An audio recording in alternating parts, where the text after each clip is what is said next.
बंदी छोड़ सतगुरु रामपाल जी महाराज जी की जय हो। परमपिता परमेश्वर जी की असीम कृपा से एक बार पुनः आप और हम सभी सत्सेवक भाई बहन लाइव साध संगति के लिए सोशल मीडिया पे एकत्रित हुए हैं।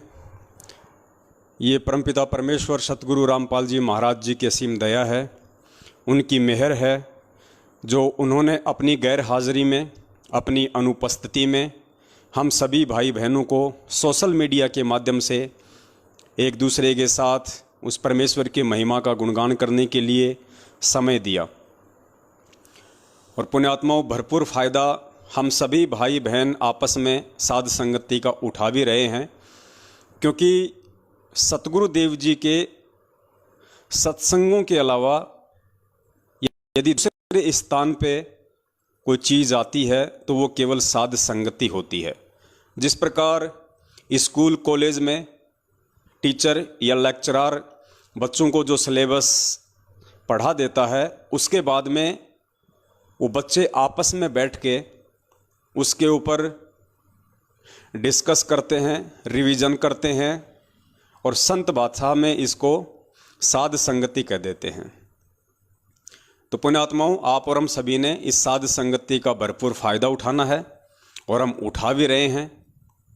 और वर्तमान समय में ये साध संगति बेहद ही ज़रूरी थी, क्योंकि काल भगवान ने संगत में चारों तरफ अपने एजेंट फैला रखे हैं। हर तरह से वो भगत समाज को भ्रमित करने में लगे हुए हैं और कोई दूसरा नहीं है, खुद इसी परमात्मा की संगत में बड़े बड़े समझे जाने वाले भगत भाई बहन और खुद इस परमपिता परमेश्वर सतगुरु रामपाल जी महाराज जी के कलयुगी परिवार वाले, अर्थात भाई बंधु, बेटा बेटी, रिश्तेदार, जवाई, ये सभी लोग वर्तमान में उस काल भगवान की तरफ से इस पृथ्वी पे सीधे एजेंट हैं। तो हमने इन लोगों से बच के चलना है और इनके कर्म कुकर्मों से, इनके आचार विचार से, इनकी भक्ति विहीन क्रियाओं से आप और हम सभी पिछले 7 वर्षों से अच्छे से परिचित हैं। तो किसी को भी समझने में ये दुविधा नहीं होनी चाहिए कि कौन परमेश्वर का है और कौन काल का एजेंट है। और आज आपके सामने ऐसे ही कुछ सबूत पेश किए जाएंगे, कुछ प्रमाण पेश किए जाएंगे, जिन प्रमाणों को देखने के बाद में यदि कोई वास्तव में उस परमपिता परमेश्वर की अच्छी आत्मा होगी, हंस आत्मा होगी, तो उसे नीर और खीर का निबेरा करने में ज़्यादा समय नहीं लगेगा। वो तुरंत पहचान जाएगा कि आज से पहले हम जिन पूज्य गुरुदेव जी के कलयुगी परिवार वालों को, जिनमें उनकी बेटा बेटी, उनकी पत्नी, उनका भाई, उनके रिश्तेदार थे, हम उनको देवी देवताओं से नीचे नहीं आंका करते थे। लेकिन इस ज्ञान आधार से अब पता चलेगा कि उन कलयुगी परिवार वालों की औकात तो एक जो सड़क छाप व्यक्ति होता है या जो मंदबुद्धि श्रेणी का जो व्यक्ति होता है, उससे भी गई गुजरी है आध्यात्मिक क्षेत्र में। तो पुण्यात्माओं, आज हम साध संगति की शुरुआत करेंगे एक ऐसे वीडियो से, जिस वीडियो को सतलोक आश्रम मैनेजमेंट हरियाणा ने संगत में वायरल किया हुआ है और उसका टाइटल है गुरुद्रोहियों का पर्दाफाश पार्ट 1 और पार्ट 2। बहुत सारे भगत भाई बहनों को ये वीडियो भेज कर इस वीडियो में दुनिया भर की उआबाई और बकवाद भर के सत्सेवकों के खिलाफ जहर उगल के अनायास तरीके से, बिना किसी प्रमाणों के, बिना किसी सबूतों के, जबरन उसमें वो अंधकार ठोक ठोक के भर के और भगत समाज के ऊपर फैलाया जा रहा है। बहुत सारे भगत भाई बहनों के फ़ोन आए कि भगत जी, एक निराधार वीडियो सतलोक आश्रम मैनेजमेंट हरियाणा वालों के द्वारा संगत में बार बार सेंड किया जा रहा है और उसका शीर्षक है गुरुद्रोहियों की झूठ का पर्दाफाश। तो पुण्यात्माओं, वीडियो तो कोई भी बना सकता है, कोई बड़ी बात नहीं है। सबके पास मोबाइल हैं, मोबाइल में फंक्शन है, वीडियो तो कोई भी बना सकता है।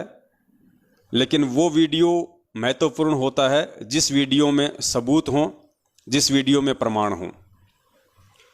तो आज आपको उस वीडियो के ऊपर भी कुछ विश्लेषण करके दिखाएंगे, ताकि उन आत्माओं का भी भ्रम निवारण हो जो अभी ज्ञान में थोड़ी कच्ची हैं और जो किसी के भी कहने से सुनने से तुरंत भ्रमित हो जाती हैं।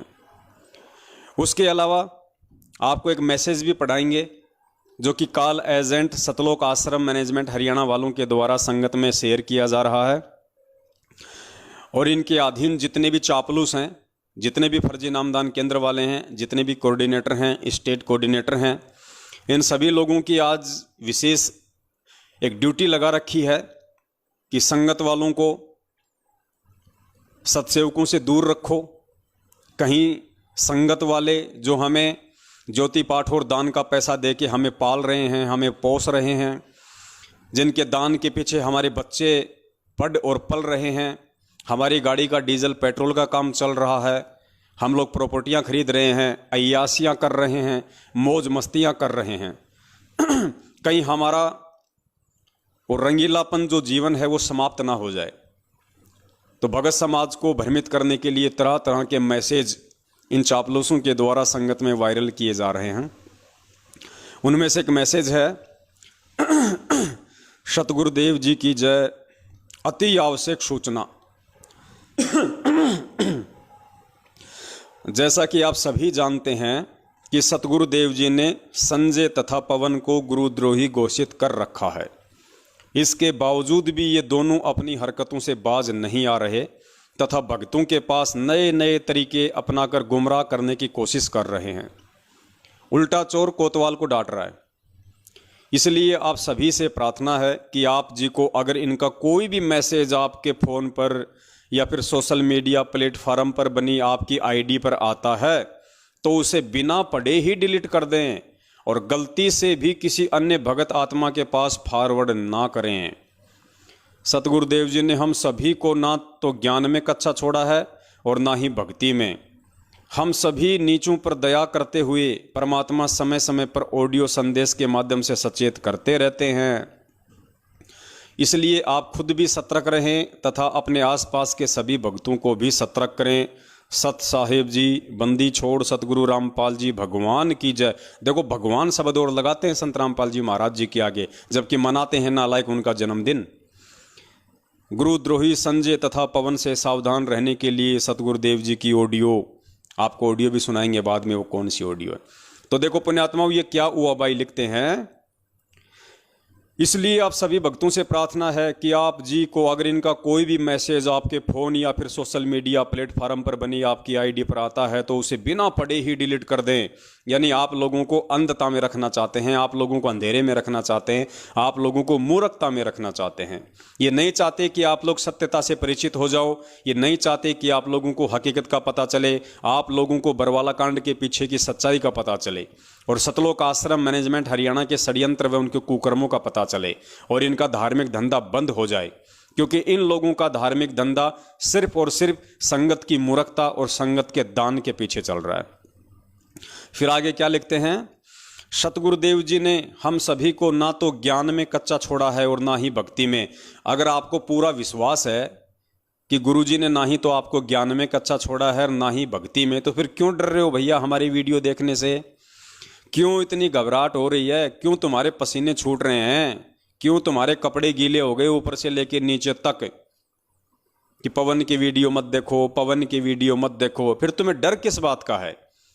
अरे ये पवनदास अपने किसी भी सत्सेवक भाई को पिछले 7 साल से अगर कभी भी कहा हो एक बार भी कि सत्सेवक भाइयों आप मैनेजमेंट का कोई वीडियो मत देखो, कोई बात मत सुनो, कभी भी अगर इस दास ने कहा हो तो हमेशा ये दास अपने भगत भाई बहनों को और सर्व संगत को यही मैसेज देता है कि भैया हमें परमपिता परमेश्वर जी के वचन अनुसार चलना पड़ेगा, उनकी वाणियों के अनुसार हमें चलना पड़ेगा।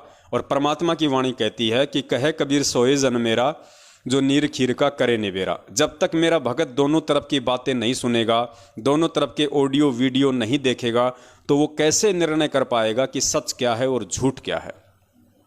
लेकिन इन लोगों को भय है, इन लोगों को डर है अपने धार्मिक धंधे के नष्ट होने का, क्योंकि ये लोग हमारे वीडियो सबसे पहले देखते हैं, ये लोग हमारे मैसेज, हमारे पोस्टर सबसे पहले पढ़ते हैं, उसके बाद ही तो ये लोग संगत को मना करते हैं। क्योंकि इन्हें पता है कि इन वीडियो को अगर संगत ने देख लिया तो संगत तुम्हारे जाल से सदा सदा के लिए मुक्त हो जाएगी।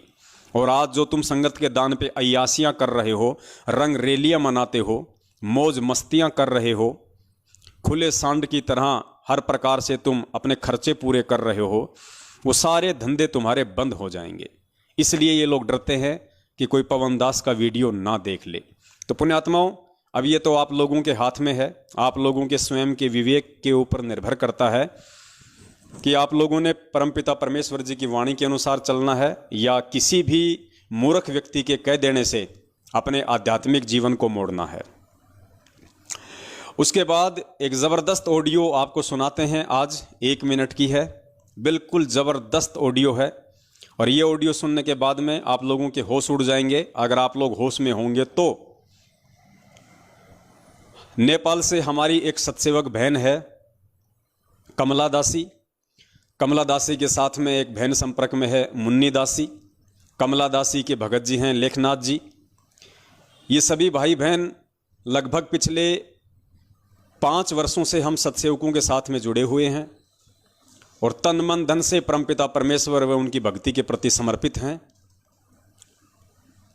और पिछले 1-1.5 वर्ष से लगभग जो सत्सेवक बहन है हमारी नेपाल से कमला दासी, वो परमपिता परमेश्वर सतगुरु रामपाल जी महाराज जी को हर शनिवार के दिन भोग लगाती है।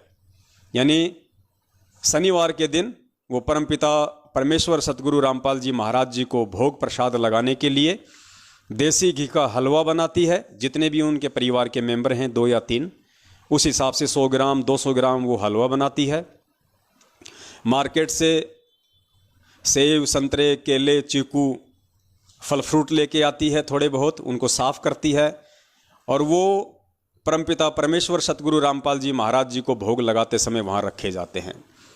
और एक 42 मिनट की भोग की आरती है, आप सब जानते हैं, यूट्यूब पे भी है, जो पाठ प्रकाश के सबसे लास्ट में जो बोली जाती है भोग की आरती, वो 42 मिनट की आरती है। उस आरती के साथ में वो हर शनिवार को परम पूज्य सतगुरुदेव जी को भोग लगाती है। बहुत अच्छी बात है, सभी ने लगाना चाहिए, क्योंकि भगत का और कोई मकसद है ही नहीं इस जीवन का सिवाय उस परमात्मा के नज़दीक रहने का।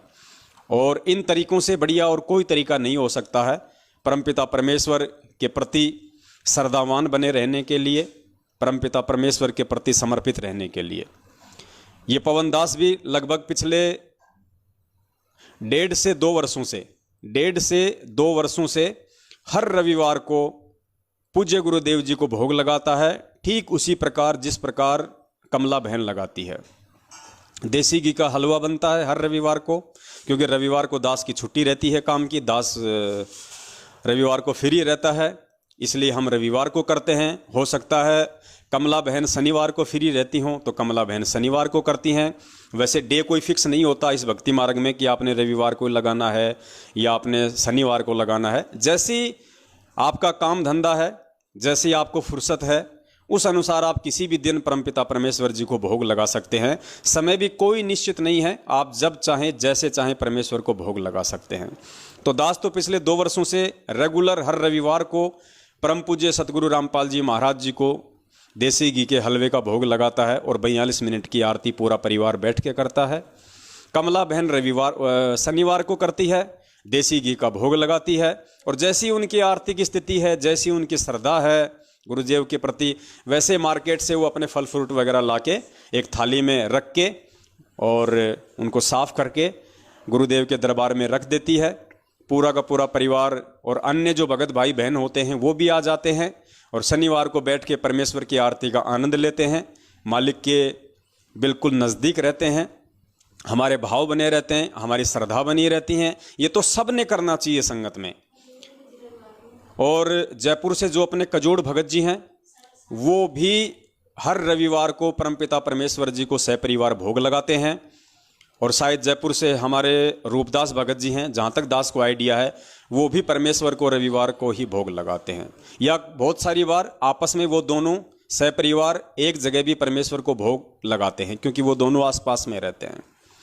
तो ये तो पुण्यात्माओं सब ने लगाना चाहिए। और दास तो ये कहेगा कि अगर कोई भाई बहन अगर फ्री है, जिसको कोई काम धाम नहीं है और जिसकी आर्थिक स्थिति अच्छी है, वो तो रोज लगाओ परमेश्वर को भोग। उसको तो रोज लगाना चाहिए अपने मालिक को 42 मिनट की आरती के साथ में भोग।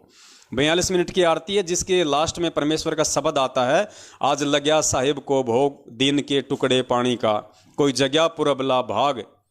ये इतनी अच्छी वाणी है परमात्मा की, इतना अच्छा शब्द है परमेश्वर का, और पूरी 42 मिनट की ऐसी आरती है कि आपका ध्यान कहीं नहीं भटकता।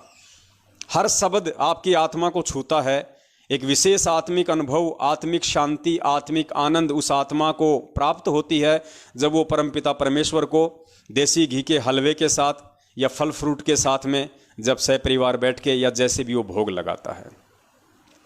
तो बहन पिछले 1.5 साल से पूज्य गुरुदेव जी को भोग लगा रही है, क्योंकि भाई हमारा परमात्मा हमारा पूज्य गुरुदेव है, हमारा भगवान, हमारा इष्ट, हमारा देव, हमारा महादेव, हमारी जगदम्बा, हमारा जगदीश, हमारा भाई, हमारी माता, हमारे पिता, हमारे बंधु, हमारे रिश्तेदार, हमारे दुख सुख का साथी, हमारे कष्टों को हरने वाला, विघ्नों को दूर करने वाला, संकटों को हरने वाला, हमारा साथी, हमारा संगी, हमारा सब कुछ परम पूज्य सतगुरु रामपाल जी महाराज जी हैं।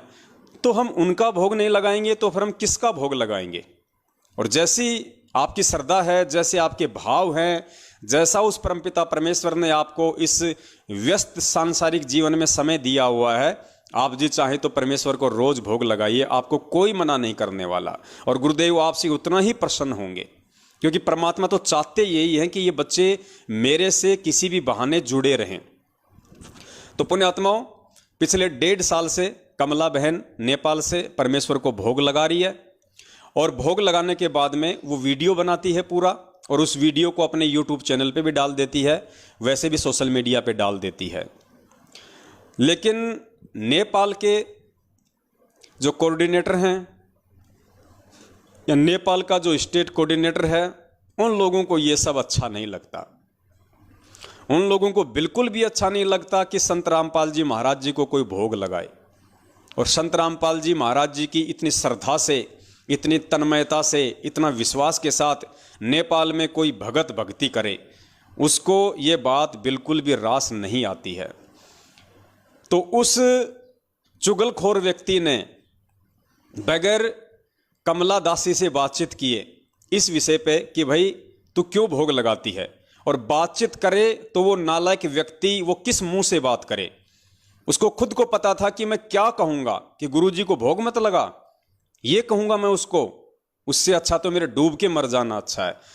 तो अंदर ही अंदर शर्मिंदा होते हुए और बिना कोई बातचीत हमारी कमला बहन से किए उसने डायरेक्ट उस नेपाल के चुगलखोर व्यक्ति ने और हिंदुस्तान की एक चुगलखोर औरत के पास फोन किया। हिंदुस्तान की चुगलखोर औरत कौन? परमपिता परमेश्वर सतगुरु रामपाल जी महाराज जी की कलयुगी बेटी मंजू। क्योंकि देखो पुण्यात्माओं, चुगलखोर को चुगलखोर ही कहा जाएगा और चुगलखोरनी को चुगलखोरनी ही कहा जाएगा, क्योंकि हम तो परमेश्वर के वचन पे, उनकी वाणियों पे चलने वाले भगत हैं, व्यक्ति हैं। तो हमें इसमें ना कोई संशय होती है, ना हमें कोई भय लगता है, ना हमें किसी का कोई डर है।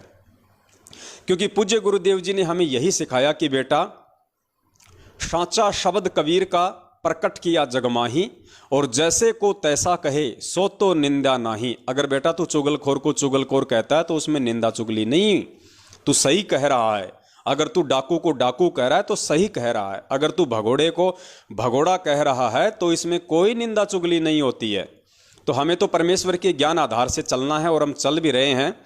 तो नेपाल के उस महाचुगलखोर व्यक्ति अर्थात वहाँ के कोऑर्डिनेटर या स्टेट कोऑर्डिनेटर ने हिंदुस्तान की एक चुगलखोरनी औरत परम पूज्य सतगुरु रामपाल जी महाराज जी की कलयुगी बेटी मंजू को फ़ोन किया, और उस चुगलखोरनी औरत ने भी हमारी कमला बहन से कोई बातचीत नहीं की, क्योंकि उसको भी पता है कि मैं किस मुंह से बात करूंगी, क्या कहूंगी मैं कि परमेश्वर का भोग मत लगाओ। लेकिन पुण्यात्माओं, काल भगवान का इतना प्रेशर है इन काल एजेंटों के ऊपर, इन्होंने इस बात की भी, इस उत्तम कर्म की भी, इस उत्तम आध्यात्मिक कर्म की भी शिकायत लगा दी परमपिता परमेश्वर सतगुरु रामपाल जी महाराज जी से। जैसा भी उनका सिस्टम है, क्योंकि आज हम यही बोलेंगे कि उसने परमपिता परमेश्वर सतगुरु रामपाल जी महाराज जी को ही शिकायत लगाई, क्योंकि 1 मिनट की ऑडियो आई है। बाकी हम तो इन ऑडियो में विश्वास नहीं करते हैं, ये किसकी है, कहाँ से आती है, हमें इन ऑडियो से कोई लेना देना नहीं होता है। हमारे लिए तो ये ऑडियो बेसलेस हैं, निरर्थक हैं, कूड़े के कचरे की तरह हैं, क्योंकि हमें तो परमेश्वर ने ऑडियो आधार से नहीं बल्कि सत्संग आधार से चलना सिखाया है भक्ति मार्ग पे, यदि सफल होना है तो। लेकिन चलो, जो लोग इन ऑडियो को पूज्य गुरुदेव जी की मानते हैं, तो हम पूज्य गुरुदेव जी का नाम लेके ही चलेंगे ताकि आप लोग अच्छे से समझ पाओगे। तो मंजू ने शिकायत लगाई हिसार जेल में परमपिता परमेश्वर सतगुरु रामपाल जी महाराज जी के पास में, और फिर उसकी कॉल रिकॉर्डिंग नेपाल भेज दी और हिंदुस्तान में भी संगत में भेजी गई। तो पुण्यात्माओं, सबसे पहले आपको ये ऑडियो सुनाते हैं, आप जी ऑडियो को ध्यान से सुनना। उसके बाद फिर परमपिता परमेश्वर इन दोनों चुगलखोरों की महा अज्ञानता का पर्दाफाश करवाएंगे कि ये किस नीचता पर उतराए हैं, किस घटियापन पर उतराए हैं, इन्हें अपने पराये में भी कोई भेद नजर नहीं आ रहा है। प्रणाम गुरु जी। जी वाह भक्ति दया करियो परमात्मा, आप ठीक हो मां जी? गुरु जी प्रार्थना है गुरु जी, और नेपाल के कुछ भगत आत्मा है जो गुरुद्रोही पवन और संजय के संपर्क में आ गए गुरु जी, और वे ना जी मन माना तरीके से भंडारा निकालते हैं, घर में फूल फल और फूल रखते हैं, और जैसे भोग की विधि पाठ प्रकाश में होता है ना जी, वो ही सारी करके और यूट्यूब और फेसबुक पर डाल रहे हैं। उनको नाम बताओ, उनको निकाल दो। कमला दासी है गुरु जी, उसका पति लेखनाथ दास, और करीबी है जी मुन्ना दासी, मोहनलाल जनपद। बेटी ने जो बताया उनका नाम है? हाँ जी, नेपाल के रहने वाले। क्या क्या नाम बताए? कमला दासी गुरु जी, उसके पति लेखनाथ दास, उसका पति लेखनाथ। हाँ जी, और करीबी है मुन्ना दासी, इनका सहयोग कर रहे हैं गुरु जी। हाँ, तो ये जितने भगत हैं या तो सुधार कर ले, जो जिस तरह ये गलतियां कर रहे हैं इसको सुधार ले, नहीं तो इनको मिशन से निकाल दिया जाए, इनको गुरुद्रोही घोषित कर दिया जाएगा। इनको लिख कर भेज दो। जी गुरु जी। हाँ ठीक है बेटा जी, दंडवत प्रणाम गुरु जी। और सत्साई पुण्यात्माओं, 1 मिनट की ऑडियो आपने सुनी। मुझे तो सुनते ही बड़ी हंसी आई इस ऑडियो पे कि इन लोगों का अपना भी जो बचा खुचा जो विवेक था वो भी काल भगवान ने हर लिया है, और इन नालायकों को खाली खोका बना के इस पृथ्वी लोक पे इनका चोटा पकड़ के घुमा रहा है काल भगवान। इनको कुछ भी ध्यान नहीं है कि हम क्या कर रहे हैं, हम किस चीज़ की शिकायत कर रहे हैं, किस चीज़ की शिकायत नहीं करनी चाहिए, हम किस से शिकायत कर रहे हैं, क्या उसका रिजल्ट आएगा। पुण्यात्माओं, इसी को कहते हैं काल भगवान की सूक्ष्म चाल। अंदर से पूरा खोका कर दिया सतलोक आश्रम मैनेजमेंट हरियाणा को, बिल्कुल थोता और खोका। पुण्यात्माओं, आप इस भक्ति मार्ग पे लगे हैं, और भक्ति मार्ग का आधार, भक्ति मार्ग का मूल सतगुरु होता है, क्योंकि ये बातें उस तत्वदर्शी संत के सत्संगों से ही मालूम पड़ती हैं। और परमेश्वर भी कहते हैं मंगलाचरण के लास्ट में कि 33 कोटि या धारा, आगे क्या वाणी, 33 कोटि या धारा ध्यावे सहस 88, उतरे भव जल पारा, कट है यम की फांसी। यानी 33 कोटि या धारा, फिर आगे उस मंगलाचरण में सरलार्थ किया गया है कि वो पूर्ण परमेश्वर, वो सबका दाता, वो सबका सृष्टि रचनहार, वो कबीर परमेश्वर 33 कोटि या धारा अर्थात 33 करोड़ देवी देवताओं की भक्ति का मूल आधार भी वो कबीर परमेश्वर ही है। और 33 करोड़ देवी देवता भी उस एकमात्र परमपिता परमेश्वर की ही आराधना करते हैं, उसी को अपना आधार मानते हैं, उसी को अपना मूल मानते हैं, अपना सब कुछ मानते हैं। आप लोगों ने देखा होगा मोटरसाइकिल का जो पहिया होता है, जो रिम होती है, या साइकिल की जो रिम होती है, और चारों तरफ उसके वो ताड़ियाँ होती हैं वायर से, और बीच में उसके एक्सल होता है। एक्सल, अब पुण्यात्माओं, वो जो एक्सल है वो उस टायर और उस जितनी भी वो ताड़ियाँ हैं वो उन सब का आधार है। उस एक्सल के सहारे वो टायर घूम रहा है, वो टायर बिल्कुल गोल है, वो रिम बिल्कुल गोल है। अगर वो एक्सल ना हो तो वो टायर जो है वो किसी भी गाड़ी में फिट नहीं किया जा सकता। इसी प्रकार ये जो पूर्ण परमेश्वर हैं, जो वर्तमान में सतगुरु रामपाल जी महाराज जी के रूप में धरती पे प्रकट हैं, ये उस एक्सल की तरह इस सकल सृष्टि का आधार है। जितने भी देवी देवता हैं, ब्रह्मा विष्णु महेश हैं, काल है, दुर्गा है, ये अपनी भक्ति का मूल आधार, अपना मूल केवल उस परमपिता परमेश्वर को ही मानते हैं। तभी तो उसने गीता जी में अर्जुन से कहा कि अर्जुन, तुझे गुप्त से गुप्त बात बताता हूं कि मेरा इष्ट देव भी वही है, और तुझे अगर उसकी प्राप्ति करनी है तो किसी तत्वदर्शी संत की तलाश कर ले। तो पुण्यात्माओं, फिर हम जीवों की क्या औकात जो उस परमेश्वर के अलावा कोई दूसरा हमारा आधार हो, और जब हमारा वही एकमात्र आधार है तो पुण्यात्माओं फिर हम किसको भोग लगाएं? हम किसको भोग लगाएं फिर उसको छोड़ के? मतलब विचार करना होगा आज संगत को कि हम जिस परमपिता परमेश्वर सतगुरु रामपाल जी महाराज जी को अपना परमेश्वर मान चुके हैं, अपना तन मन धन हम जिनके श्री चरण कमलों में समर्पित कर चुके हैं, अपनी भक्ति का और अपने सांसारिक जीवन का हम उनको आधार मान चुके हैं, तो उनके अलावा ये सतलोक आश्रम मैनेजमेंट हरियाणा फिर हमारे से और किसको भोग लगवाना चाहता है? और इस मंद बुद्धि औरत मंजू को तो इतना भी ज्ञान नहीं रहा, आभास नहीं रहा कि नालायक कम से कम इतना ही सोच लेती कि ये लोग मेरे बाप को भोग लगा रहे हैं। अरे मंजू, हम तेरे बाप को ही भोग लगा रहे हैं, हम किसी और को भोग नहीं लगा रहे, हम तेरे बाप को भोग लगा रहे हैं, तेरे बाप को, जिसे पूरी दुनिया सतगुरु रामपाल जी महाराज कह रही है। और तेरे बाप को भोग लगाते लगाते भी तेरे को अच्छा नहीं लग रहा, तेरे को रास नहीं आ रहा, तो दुनिया का सबसे बड़ा गुरुद्रोही और काल एजेंट और कौन हो सकता है दुनिया में? पुण्यात्माओं, मेरे बाप की यदि कोई प्रशंसा करे, मेरे बाप की यदि कोई बड़ाई करे, मेरे बाप को अगर 50 जगह अगर कोई कहे कि भाई जो पवन दास का जो पिताजी है भाई बहुत अच्छा है, भाई आदमी एकदम इंसाफ शरीफ आदमी है, जो बात बोलता है बिल्कुल मुंह पे बोलता है, और कोई यदि मेरे बाप को भोग लगाए, मेरे बाप को देवी देवताओं की तरह पूजे, तो पुण्यात्माओं मेरा सीना तो फक्र से चौड़ा हो जाना चाहिए, मेरा तो 1.25 किलो खून बॉडी में डेवलप हो जाना चाहिए। और यहां क्या हो रहा है पुण्यात्माओं? इस मंजू के बाप का वो बहन भोग लगा रही है, इस मंजू के बाप को वो बहन अपना भगवान समझ रही है, अपना परमात्मा मान रही है, और ये नालायक कह रही है कि नहीं, मेरे बाप का भोग मत लगा, मेरा बाप भगवान नहीं है, मेरे बाप का भोग मत लगा। पुण्यात्माओं, इससे ज्यादा मंद बुद्धि औरत और इस दुनिया में कौन हो सकती है? अब तू क्या चाहती है मंजू दीदी? तेरे बाप का भोग ना लगाएं तो क्या तेरी मां का लगाएं? तेरे चाचा का भोग लगाना शुरू कर दें, या तेरे दोनों भाइयों का और तेरे पति संजय भगोड़े का भोग लगाना शुरू कर दें? ये चाहती है क्या? पुण्यात्माओं, दिमाग का स्तर इन लोगों का कितना नीचे गिर चुका है, ये भी इनमें कॉमन सेंस भी नहीं रही। ये कम से कम इतना तो सोचती है प्रार्थना लगाते समय कि नेपाल की जो सतसेवक बहन है कमला दासी, वो किसका भोग लगा रही है, किसको भोग लगा रही है? उस भोग की थाली के सामने फोटो किसकी रखी है? अरे नालायक, तेरे खुद के बाप की रखी है, जिसे तू अपना शरीर का बाप भी कहती है, और अपना आध्यात्मिक बाप तो तू उनको नहीं मानती, वो तो हमें पता है, लेकिन कम से कम अपने शरीर का बाप तो समझ ले।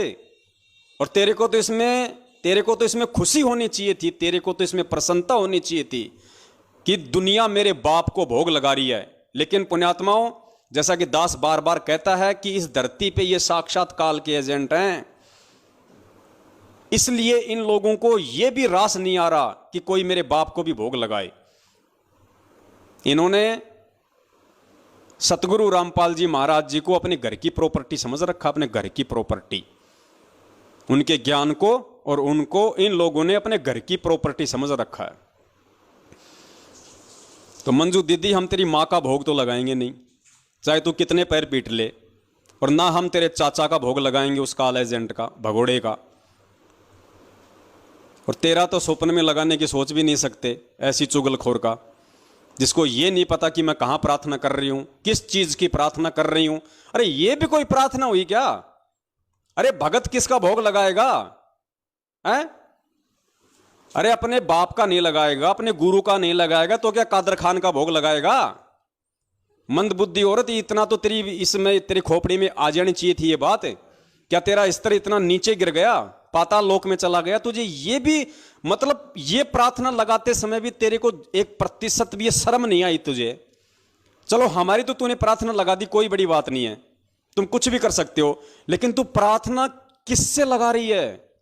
अरे इतनी तो तेरे को शर्म आनी चाहिए थी कि मैं भगवान से कह रही हूं कि दुनिया भगवान का भोग लगा रही है, तू शिकायत कर रही है। दुनिया जिस भगवान का भोग लगा रही है और जो भगवान चाहता है कि दुनिया मेरा भोग लगाए, उसी भगवान से तू प्रार्थना कर रही है। तेरी बुद्धि का स्तर कहां पानी लेने गया है?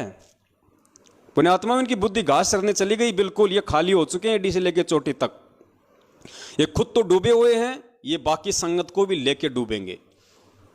तो आप लोगों ने सावधान रहना है। और मैं तो निवेदन करूंगा आज इस लाइव साध संगति के माध्यम से, मेरे जितने भी भगत भाई बहन मुझे सुन पा रहे हैं, देख पा रहे हैं, पुण्यात्माओं, अब विनाश का समय बहुत निकट है, क्योंकि परमेश्वर की असुर निकंदन रमैणी में जो वाणी है कि आवेगा दखन से दीवाना काबुल का, काल किलकिलियम गल है तुर्काना, किलकिलियम अवतार कला, जीतन जन झुंझमुला। तो पुण्यात्माओं, वो जो काबुल का जो यूज किया गया वहां पे कि सबसे पहले काबुल देश पे अटैक होगा, फिर काबुल देश की रक्षा के लिए दूसरी मुस्लिम कंट्री आएंगी, फिर दूसरे के पक्ष में दूसरी कंट्री आएंगी और ये विश्व युद्ध शुरू हो जाएगा। और उसके बाद में मुस्लिम देश 90% आपस में लड़के कटके ही मर जाएंगे। तो आप जी आज देख रहे हैं आजकल अगर आप न्यूज़ देखते हैं मीडिया में कि जो तालिबान है उसने अफगानिस्तान के ऊपर किस प्रकार से अपना कब्जा जमाना शुरू कर दिया, क्योंकि अफगानिस्तान से अमेरिका ने अपनी सेना हटाने की घोषणा कर दी है। काफ़ी सैनिक अमेरिका चले गए हैं जो पिछले 20-25 साल से अफगानिस्तान में थे। जैसे ही अमेरिकी फौजें अफगानिस्तान से हटी हैं, तुरंत तालिबान ने अफगानिस्तान पे धावा बोल दिया। मारकाट शुरू हो रही है, रोजाना सैकड़ों की संख्या में लोगों को मारा जा रहा है। तो पुण्यात्माओं, वो समय अब शुरू हो चुका है और आने वाले समय में अगर हम लोगों को अगर बचना है तो पुण्यात्माओं, हमने कितनी भक्ति बढ़ानी पड़ेगी, हमने किन किन तरीकों से अपने भगवान को खुश करना पड़ेगा, अपने भगवान को हमने प्रसन्न करना पड़ेगा, ताकि उस महाविनाश के समय में हम सुरक्षित रह सकें। और वो विनाश पुण्यात्माओं होके रहेगा, क्योंकि भगवान जेल में बैठने नहीं आया और दुनिया ज्ञान से नहीं समझ सकती। जितने समझने थे उतने समझ चुके हैं, अब केवल दुनिया मार खाकर ठोकर खाकर ही समझेगी। और परमेश्वर ने यदि कलयुग में सतयुग लाना है तो छटनी करनी पड़ेगी, असंख्यों आत्माओं को यहां से जाना पड़ेगा, अकाल मृत्यु को प्राप्त होना पड़ेगा, वरना इस भीड़ में, इस जगत की गंदगी में आप और हम भक्ति नहीं कर सकते। इसलिए महाविनाश होना तय है। तो पुण्यात्माओं, उस समय आप और हम कैसे बचे रह सकते हैं यदि हम इस परमेश्वर के नजदीक ना रहे? तो पुण्यात्माओं, भक्ति तो हम कर ही रहे हैं सतगुरुदेव जी के आशीर्वाद से।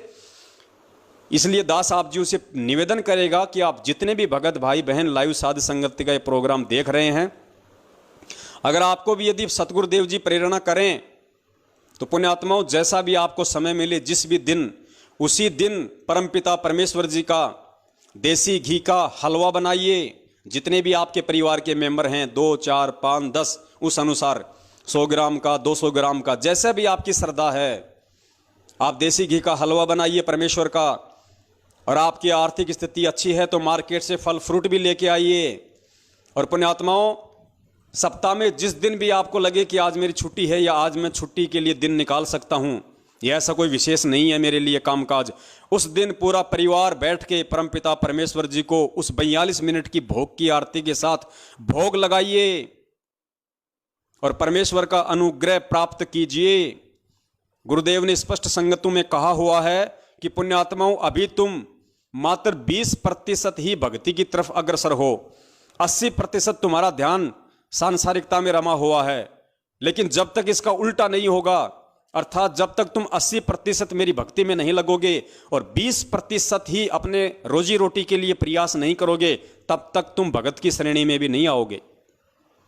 तो पुण्यात्माओं, उस 20% से ऊपर और भक्ति बढ़ाने के लिए अब हमने परमपिता परमेश्वर जी का, जैसा भी जिसको समय मिले, सप्ताह में या महीने में, जरूर उस परमपिता परमेश्वर सतगुरु रामपाल जी महाराज जी को देसी घी के हलवे का भोग लगाइए।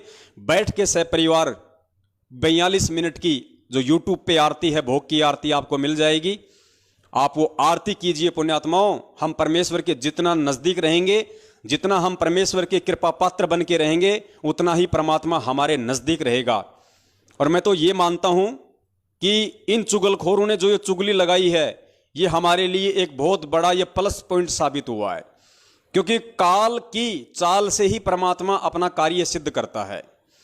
तो इन काल एजेंटों ने तो बहुत शाने बन के उस कमला बहन के ऊपर दबाव डालने के लिए और उन नेपाल के चुगलखोरों को, उनको खुश करने के लिए कि देखो मैं तुम्हारी हिंदुस्तान की चुगलखोरनी दीदी, जैसा तुमने कहा तुरंत मैंने हिसार जेल में प्रार्थना लगा दी, हा हा हा हा हा, उनको खुश करने के लिए, उन गधों को।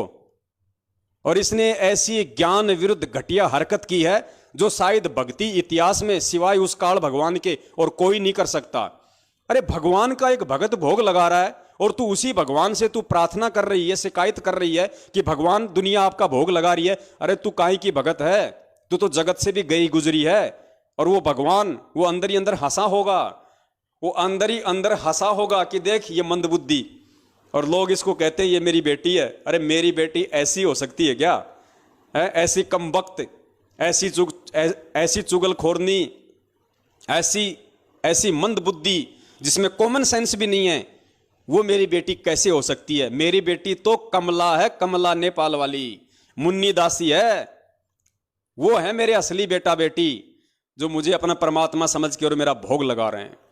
तो पुण्यात्माओं, शायद परमपिता परमेश्वर सतगुरु रामपाल जी महाराज जी ने आने वाले विनाश के समय से बचने के लिए और हम सबको और ज्यादा भक्ति की तरफ अग्रसर करने के लिए हो सकता है ये सारा खेल रचा है। और पुण्यात्माओं, आप सभी भाई बहन परमपिता परमेश्वर जी की, जैसे पिछले 2 साल से ये पवनदास कर रहा है, 1.5 साल से हमारी बहन कर रही है, और दास चाह रहा था, दास के अंदर एक प्रेरणा भी हो रही थी काफी समय से कि भगत समाज को परमेश्वर की भोग की आरती के लिए एक संदेशा दिया जाए ताकि हम और उस परमेश्वर के नजदीक रहें। अरे मालिक की वाणी है वो, मालिक के उसमें शब्द हैं। भक्ति बोध पुस्तक में लिखा हुआ है, जो 3 समय की आरती वाली जो भक्ति बोध है, संध्या आरती के बाद में उसमें वो आरती लिखी हुई है 42 मिनट की। अरे अगर उसमें परमेश्वर ने आरती दी है तो दी किस लिए है? उसमें पूरे पाठ प्रकाश की आरती नहीं है और ना ही पूरे पाठ प्रकाश की आरती करने के हम अधिकारी हैं, लेकिन वो तो लास्ट का भोग का पार्ट है, भोग का पार्ट है। खुद उस परमपिता परमेश्वर सतगुरु रामपाल जी महाराज जी ने 3 समय की आरती के बाद में उसमें लिखवाया है ताकि मेरे बच्चे कॉमन सेंस से इस बात को समझें और परमेश्वर की भोग की आरती भी करें। तो पुण्यात्माओं, शुरू कर दीजिए। यह परमेश्वर की तरफ से एक बहुत बड़ा संकेत, एक बहुत बड़ा एक इशारा आप सत्सेवक भाई बहनों के लिए है, क्योंकि पुण्यात्माओं बचना आप और हमने है, क्योंकि हमने भक्ति करनी है। और जिसको ये ज्ञान ही नहीं है कि भक्ति क्या है, भगवान क्या है, हम क्या कर रहे हैं, हम क्या नहीं कर रहे, उन काल एजेंटों को क्या मतलब, क्या पता वो 3 समय की आरती भी करते हैं कि नहीं करते। जिस मंजू को भोग की आरती से इतनी नफरत है, पुण्यात्माओं सोचो वो 3 समय की आरती कहां करती होगी। और सोचिए वो औरत कहां संत रामपाल जी महाराज जी को अपना भगवान समझती होगी। भगवान तो सौपन में भी नहीं, अपना वो गुरु भी नहीं समझती है, गुरु भी नहीं समझती है। अगर अपना शरीर का बाप समझती तो भी उसको ये सुन के बड़ी प्रसन्नता होती कि नेपाल से कोई बहन है जो मेरे बाप का भोग लगा रही है, मेरे बाप को भगवान तुल्य मान रही है। उसको तो खुशी होनी चाहिए थी, और वो मंदबुद्धि उल्टी शिकायत लगा रही है। और 70% संगत ऐसे बिना सींग के गधों के ऊपर भेड़ चाल में मस्त हो रहे हैं। पुण्यात्माओं, कहाँ तो तुम जाओगे और कहाँ वो जाएंगे, अपना निर्णय तुम खुद कर लेना। दास का तो काम था ये संदेश आप लोगों को देना, दास ने दे दिया, बाकी आप जानो, आपका काम जाने। हम सत्सेवक तो इसी तरीके से परमेश्वर के ही भोग की आरती करेंगे, इसी तरीके से करेंगे परमेश्वर की भोग की आरती, ऐसे ही करेंगे। लगाओ तुम रोज शिकायत, लगाओ तुम रोज प्रार्थना।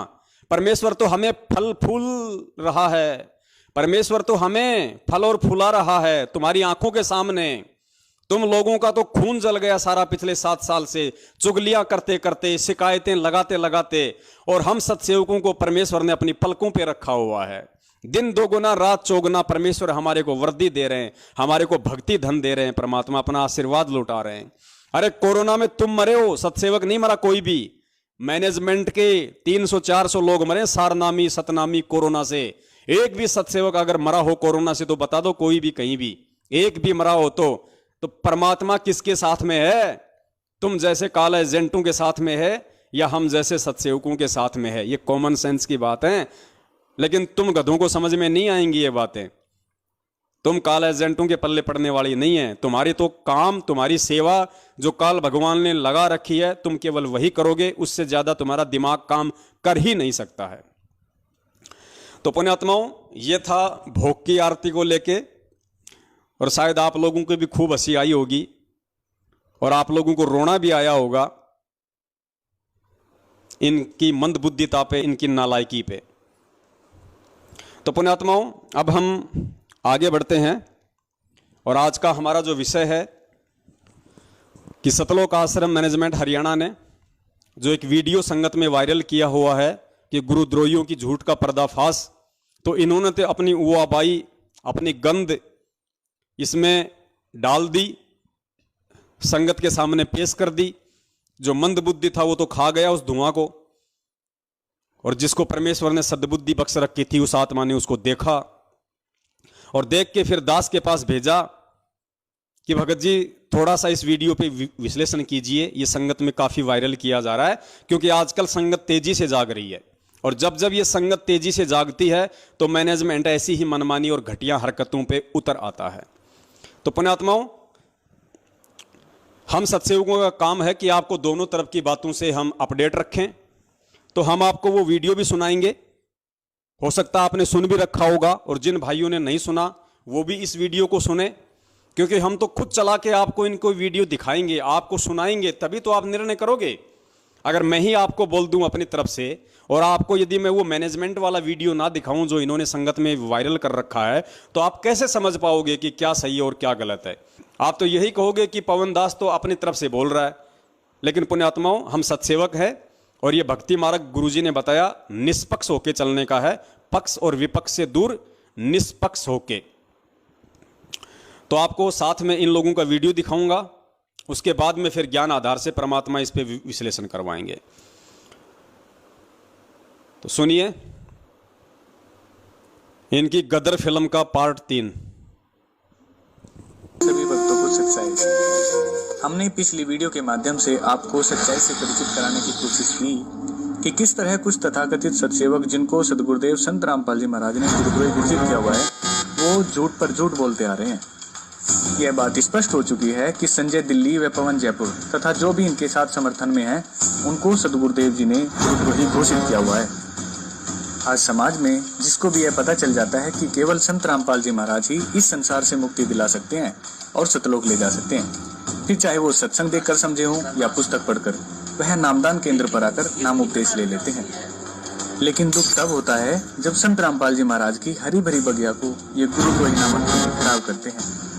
एक तरफ तो हम यह कह रहे हैं कि मोक्ष केवल संत रामपाल जी महाराज ही करा सकते हैं और वही बंदी छोड़ है, इसलिए हम सभी भगत उनका बंदी छोड़ सदगुरु रामपाल जी महाराज के नाम से जयकारा लगाते हैं। दूसरी तरफ ये गुरुद्रोही कह रहे हैं कि सदगुरुदेव जी को षड्यंत्र के तहत फंसा दिया गया।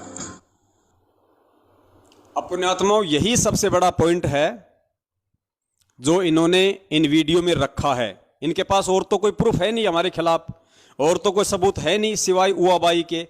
तो इन्होंने ये जो 4 मिनट का वीडियो बनाया था, इसमें इनका सबसे पहला जो आरोप है, सबसे पहला जो दोषारोपण है हम सत्सेवकों के ऊपर, या यूं कह लीजिए मुझ पवन दास के ऊपर, वो इन्होंने ये लगाया है कि भाई एक तरफ तो ये लोग ये कहते हैं कि परमात्मा तो जो है वो बंदी छोड़ है, और दूसरी तरफ कहते हैं कि परमात्मा को सतलोक आश्रम मैनेजमेंट हरियाणा वालों ने एक षड्यंत्र के तहत फंसाया है। और फिर ये कह रहे हैं कि बताओ पुण्यात्माओं, परमात्मा को षड्यंत्र के तहत कौन फंसा सकता है? अब पुण्यात्माओं, दास ने अनेकों बार ये शब्द कहे हैं। जो बातें सही हैं, जो सत्य है, वो मैं स्वीकार करूंगा। बिल्कुल मैं पिछले 7 साल से यही कहता आ रहा हूं कि परमपिता परमेश्वर सतगुरु रामपाल जी महाराज जी को बरवाला कांड के तहत काल एजेंट सतलोक आश्रम मैनेजमेंट हरियाणा अर्थात राष्ट्रीय समाज सेवा समिति ने, जिनमें उनका भाई, बेटा, बंधु, जवाई, रिश्तेदार और कुछ मूर्ख टाइप के लोग थे, जिन्होंने अपनी मनमानी घटिया हरकतों के चलते और महेंद्र जैसे शीर्ष लोगों ने प्रशासन के साथ मिलके एक सोची समझी साजिश के तहत, एक चाल के तहत गुरुजी के खिलाफ षड्यंत्र रचा और गुरुजी को फंसाया। बिल्कुल मैं अपने इस बात पे कायम हूं, मैं झूठ नहीं बोलूंगा, क्योंकि झूठ बोलना दुष्टों का काम होता है, काल एजेंटों का काम होता है, सत्सेवकों का नहीं होता है। अगर मैंने ये बात कही है कि पूज्य गुरुदेव जी को षड्यंत्र के तहत फंसाया गया है, तो इस चीज को मैं साबित भी करूंगा और मैंने साबित भी किया है। और पुण्यात्माओं, दास ने फिर अपने वीडियो में यह भी जिक्र किया है कि भाई वो परमात्मा है, सारी सृष्टि का रचनहार है, जिसके आधे बाल पे पूरी सृष्टि नहीं है। वो परमात्मा सतगुरु रामपाल जी महाराज जी हैं, जिनको बरवाला कांड के तहत फंसाया गया है। अब आप लोगों को ये बातें कैसे समझ में आएंगी, इस चीज को हम ज्ञान आधार से समझेंगे कि एक जीव भी परमात्मा को कैसे फंसा सकता है। पुण्यात्माओं, परमात्मा अपने वास्तविक स्वरूप में नहीं है। परमात्मा अपनी वास्तविक जो समर्थता है, अपनी वास्तविक जो पावर है, परमात्मा उसको नहीं दिखा रहा है। परमात्मा एक आम व्यक्ति की भूमिका में है, आप और हमारी तरह। और यही परमात्मा आज से 650 साल पहले एक आम व्यक्ति की भूमिका में आया था, वैदिक नाम जिनका कबीर। तो वो परमात्मा आज से 650 साल पहले हम सभी जानते हैं कि वो परमेश्वर कबीर दास के रूप में इस धरती पे आए हुए थे, आप और हमारी तरह एक मानव शरीर धारण करके। और पुण्यात्माओं, उस समय उस परमेश्वर को अपने जैसा एक मानव जानकर, अपने जैसा मानव शरीरधारी ही समझकर, अपने जैसा एक व्यक्ति ही समझकर, आप सबको अच्छे से पता है कि उनके साथ में कैसे कैसे षड्यंत्र किए गए, कैसी कैसी साजिशें उनके खिलाफ रची गई। चलिए मान लेते हैं, शेख तकी तो उस परमात्मा का भगत नहीं था, वो तो जगत वाला था। क्या सिकंदर लोदी भी उस परमात्मा का भगत नहीं था? सिकंदर लोदी को परमात्मा ने प्रत्यक्ष चमत्कार दिखाए। उसको जो चर्म का रोग था, उसको जो जलन का रोग था, परमेश्वर ने आशीर्वाद मात्र से ठीक किया। उसकी आंखों के सामने रामानंद जी की कटी हुई जो गर्दन थी उसको वापस जोड़ा और वो परमात्मा का शिष्य बना। उसके बावजूद भी पुण्यात्माओं, वो शेख तकी के चक्कर में आके और खुद उसने उस परमपिता परमेश्वर जी को अपना राज्य बचाने के लिए, अपनी इज्जत बचाने के लिए, मुसलमान समाज के सामने शेख तकी के भय से उसने परमेश्वर को उस दरिया में डुबोने का आदेश दिया। परमात्मा को 8 पहर तक डुबोने की कोशिश की गई, गोलियां मारी गई, तीर मारे गए, भाले मारे गए, लेकिन परमात्मा नहीं डूबे। तो परमेश्वर को उन्होंने अपनी सूझबूझ से कि आ जाओ आ जाओ आ जाओ, आप तो भगवान हो, आ जाओ आ जाओ। जैसे ही परमात्मा बाहर आए, तुरंत उस सिकंदर लोदी ने, ये मैं गुरुदेव के सत्संगों की बात कह रहा हूं, तुरंत उसी भगत ने, उसी शिष्य ने, उसी सिकंदर लोदी ने अपने हाथों से दुनिया को खुश करने के लिए कबीर साहिब जी के गले में बेड़ी डाली। कबीर साहिब जी को बेड़ियों में जकड़ा और खूनी हाथी के नीचे उनको कुचलवाने के लिए उनको दिल्ली लाया गया। पुण्यात्माओं, वो साजिश वो किसने रची थी? किसने परमात्मा के साथ में षड्यंत्र किया? सिकंदर लोदी ने। वो भी तो उनका भगत था। तो पुण्यात्माओं, कहने का मतलब यह है, परमात्मा किसी के साजिशों का शिकार नहीं होता, परमात्मा किसी के षड्यंत्रों का शिकार नहीं होता, लेकिन एक जीव वो उस परमात्मा को अपने जैसा जीव समझ के, अपने जैसा मानव समझ के, अपने जैसा सामान्य व्यक्ति या एक संत समझ के, अपनी घटिया सोच से और काल प्रेरित बुद्धि से वो ऐसी घटिया हरकतें उस परमात्मा के साथ में जरूर कर सकता है। और वो घटिया हरकत 650 साल पहले भी की लोगों ने, और वो घटिया हरकत बरवाला कांड के माध्यम से सतलोक आश्रम मैनेजमेंट हरियाणा ने भी उस परमपिता परमेश्वर को फंसाने की। और यदि ये सतलोक आश्रम मैनेजमेंट हरियाणा गुरुदेव को नहीं फंसाना चाहता था, या इन्होंने नहीं फंसाया, या इन्होंने ऐसा कोई फंसाने की नहीं सोची, तो आपने आज से 3 दिन पहले दास ने जो वीडियो बनाया था और आपको जो महेंद्र का इंटरव्यू दिखाया था, जिसमें खुद उनका भाई सरेआम बरवाला कांड से 2 दिन पहले मीडिया के सामने वहां कह रहा है, जहां 20,000 पुलिस फोर्स खड़ी है, कि हमने संत रामपाल जी महाराज जी को परसों ही स्वास्थ्य इलाज के लिए बाहर हॉस्पिटल में शिफ्ट कर दिया, वो आश्रम में नहीं है। पुण्यात्माओं, ये सोची समझी साजिश के तहत ये इंटरव्यू दिया गया था, जबरन उस परमेश्वर को फंसाने के लिए, आश्रम पे पुलिस के द्वारा जबरन हमला करवाने के लिए एक सोची समझी साजिश थी ये। क्योंकि पिछले 7-8 दिनों से वहां पे 20,000 पुलिस फोर्स पड़ी हुई थी, लेकिन आश्रम पे अटैक नहीं कर रही थी। क्यों नहीं कर रही थी? क्योंकि सामने बच्चे थे, महिलाएं थी, उनको भी पता था कि ये बेचारे ये निर्दोष हैं। पुलिस आगे नहीं बढ़ रही थी, और पुलिस आगे नहीं बढ़ रही थी तो मैनेजमेंट को टेंशन हो गई, गुरुजी के भाई को चिंता हो गई कि हमने जो षड्यंत्र जो रचा था वो तो फैल होता जा रहा है। तो पुलिस को उकसाने के लिए और जानबूझ के पुलिस आश्रम पे हमला करे, इसके लिए उसने पुलिस वालों के सामने और मीडिया को इंटरव्यू दिया कि संत रामपाल जी महाराज जी आश्रम में नहीं है, हमने परसों ही उनको बाहर हॉस्पिटल में शिफ्ट कर दिया स्वास्थ्य इलाज के लिए, ताकि पुलिस प्रशासन सख्ते में आ जाए और पुलिस प्रशासन ये सोचने पे मजबूर हो जाए कि जब हम पिछले 10-12 दिनों से यहां पे डेरा डाले बैठे हैं, धारा 144 लगा रखी है, चिड़ी का बच्चा ना आ सकता ना जा सकता, और संत रामपाल जी का भाई जो आश्रम का सबसे बड़ा व्यक्ति है, उनके बाद एक जिम्मेदार व्यक्ति जब इस तरह का बयान दे रहा है तो जरूर दाल में काला है। लगता है संत रामपाल जी महाराज जी को इन्होंने किसी भी तरीके से आश्रम से फरार कर दिया। उसके बाद पुण्यात्माओं, पुलिस प्रशासन ने आश्रम पे हमला किया इस महेंद्र का इंटरव्यू सुनने के बाद। तो पुण्यात्माओं, ये साजिश नहीं थी तो और क्या थी? ये षड्यंत्र नहीं था तो और क्या था? ये पुलिस वालों को आश्रम पे अटैक करने के लिए, अगर उकसाने के लिए षड्यंत्र नहीं था तो और क्या था? तो इन्होंने की ना अपनी साजिश, लेकिन ये अपनी साजिश में फेल नहीं हुए, क्योंकि परमेश्वर किसी की साजिश का शिकार नहीं होता, परमात्मा किसी के षड्यंत्र का शिकार नहीं होता। तो दास ने इस तरीके से ज्ञान आधार से वो पूरा वीडियो बनाया हुआ है। लेकिन ये गद्दार, ये काला एजेंट संगत को सच्चाई तो सौपन में भी नहीं बताते, ये तो उल्टा संगत को भ्रमित करने की कुचेष्टा करते हैं। इसलिए आधी अधूरी बात ये लोग संगत के सामने पेश करते हैं। और आज क्या उस परमात्मा को बदनाम करने की साजिशें नहीं हो रही? अरे जिस परमात्मा ने 27 साल हो गई हमें साधुतापूर्ण जीवन जीना सिखाया, हमें राजनीति से, बीजेपी कांग्रेस से कोसों दूर रखा, और उसी परमात्मा का नाम लेके, उसी परमात्मा के आदेश की आड़ में संगत को गुमराह किया जा रहा है। कभी बीजेपी को वोट डलवाया जाता, कभी कांग्रेस को वोट डलवाया जाता है। तो क्या ये उस परमात्मा को देश और दुनिया में बदनाम करवाने की साजिश नहीं चल रही? जब तुम बीजेपी को वोट दोगे तो आधा देश जो कांग्रेस के पक्ष में है, क्या तुम्हारे गुरुदेव को गालियां नहीं निकालेगा? क्या तुम्हारे गुरुदेव को दोगला नहीं कहेगा कि भैया रामपाल तो थोड़ा बहुत ठीक था, लेकिन अब देखो पूरा जीवन तो इसने कुछ किया नहीं, और जेल जाते ही अपने छूटने के लिए और इसने बीजेपी का समर्थन कर दिया? भाई ये तो बड़ा दोगला आदमी है, बड़ा घटिया आदमी है, ये तो राम रहीम से भी गया गुजरा निकला।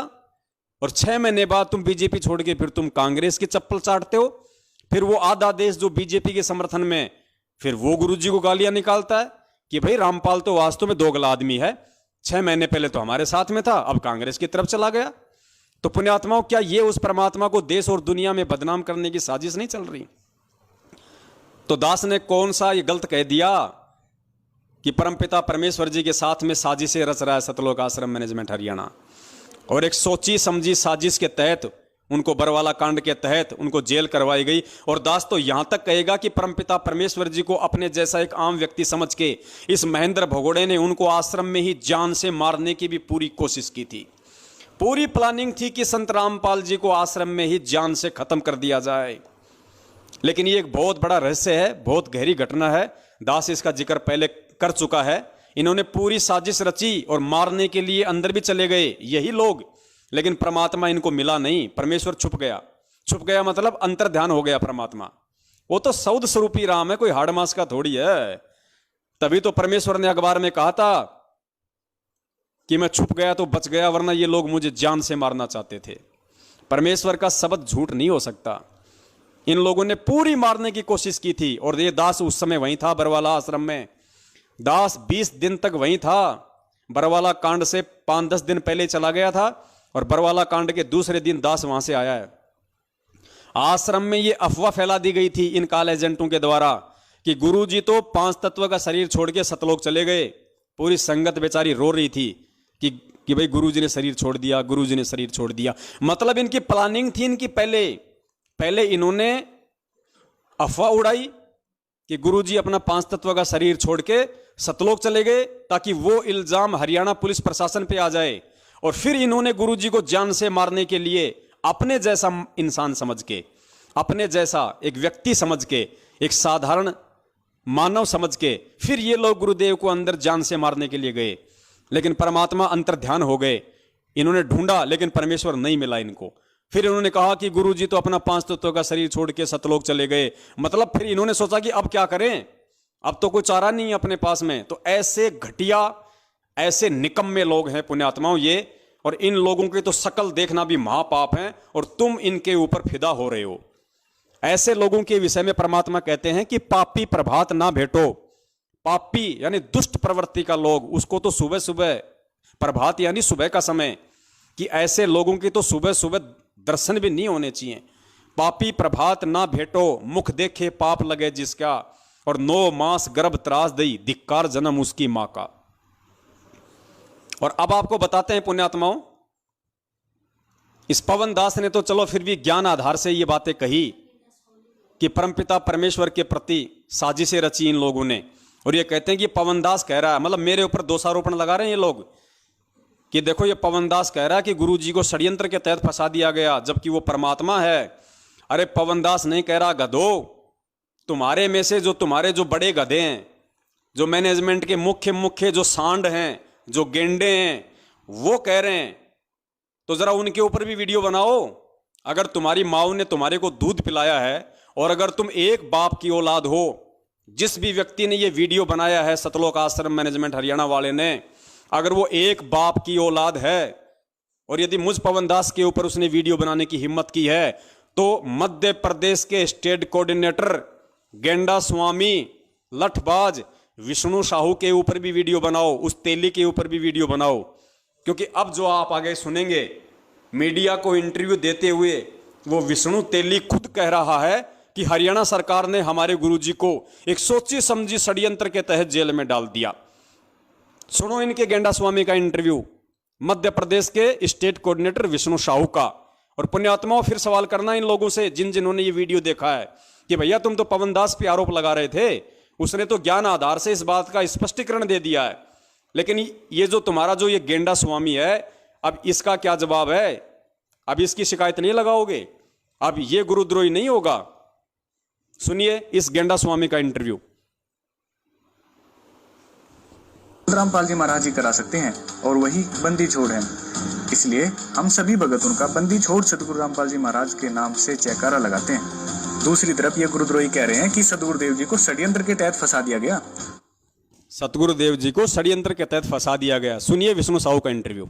और हमारे साथ भी ऐसा ही हुआ है। हमारे गुरुजी ने यहाँ पर सबको बोला था, जितने भी संत महंत आचार्य है देश के अंदर विदेश के अंदर, सबको बोला कि आओ, अगर आप परमात्मा का कोई भी जानते हो तो मुझसे ज्ञान चर्चा करो।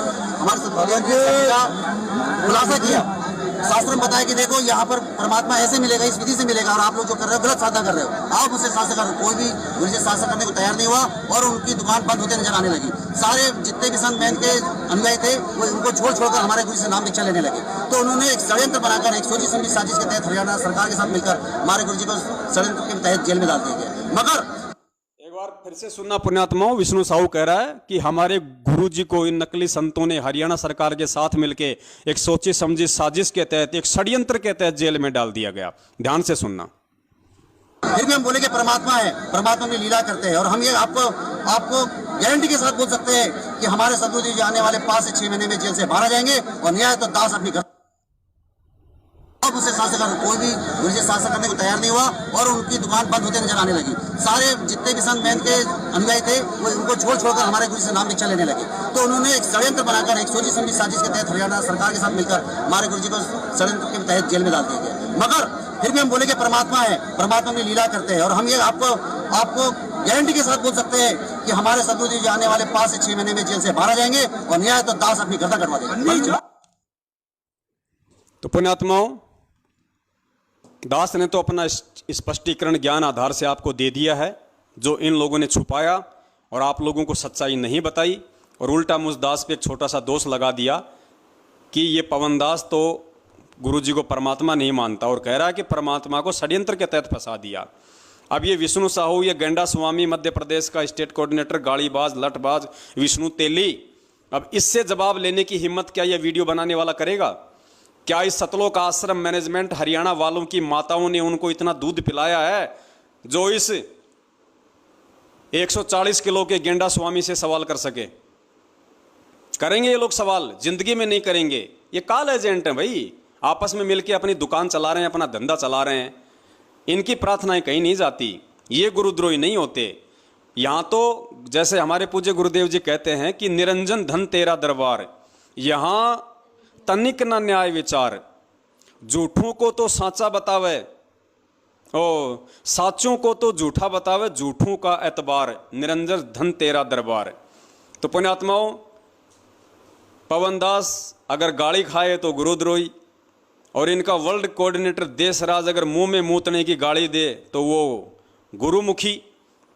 पवन दास अगर जानवरों की तरह इनके सारनामियों से पिटे तो गुरुद्रोही, और इनके सारनामी देशराज, दिल्ली वाला परवेश, कुरुक्षेत्र वाला रमेश चंद्र चहल, बसंत सैनी का भाई रूपदास, अगर इस दास को लठों से मारें तो वो परम भगत।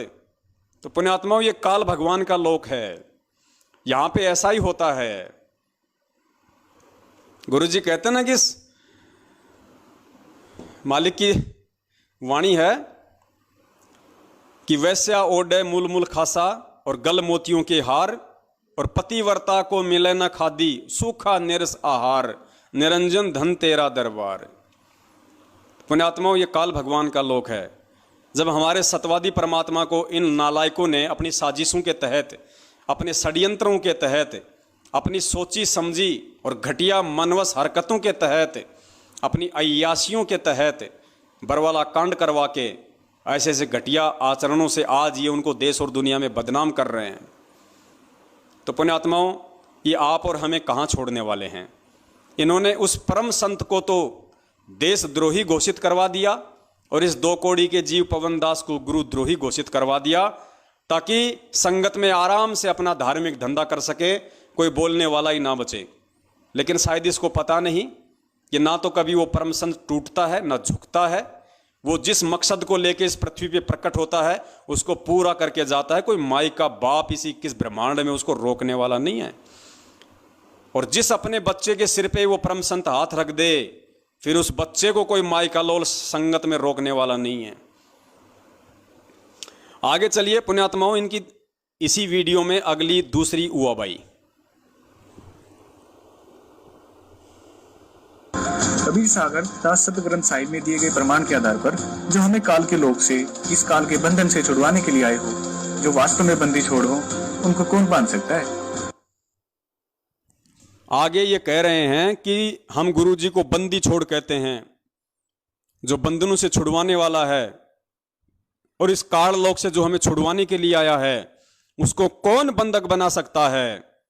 ये सतलोक आश्रम मैनेजमेंट हरियाणा इस वीडियो के माध्यम से कह रहा है। और फिर कह रहा कि पवन दास कह रहा कि गुरुजी को बंधक बना लिया।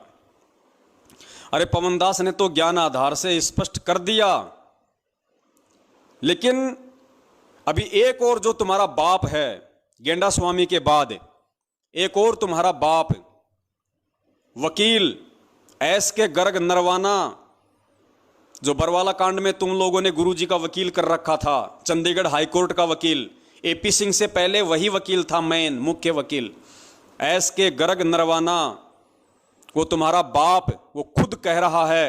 और आज नहीं, 2014 बरवाला कांड के दूसरे दिन उसने मीडिया के सामने, पूरी दुनिया के सामने उसने इंटरव्यू दिया।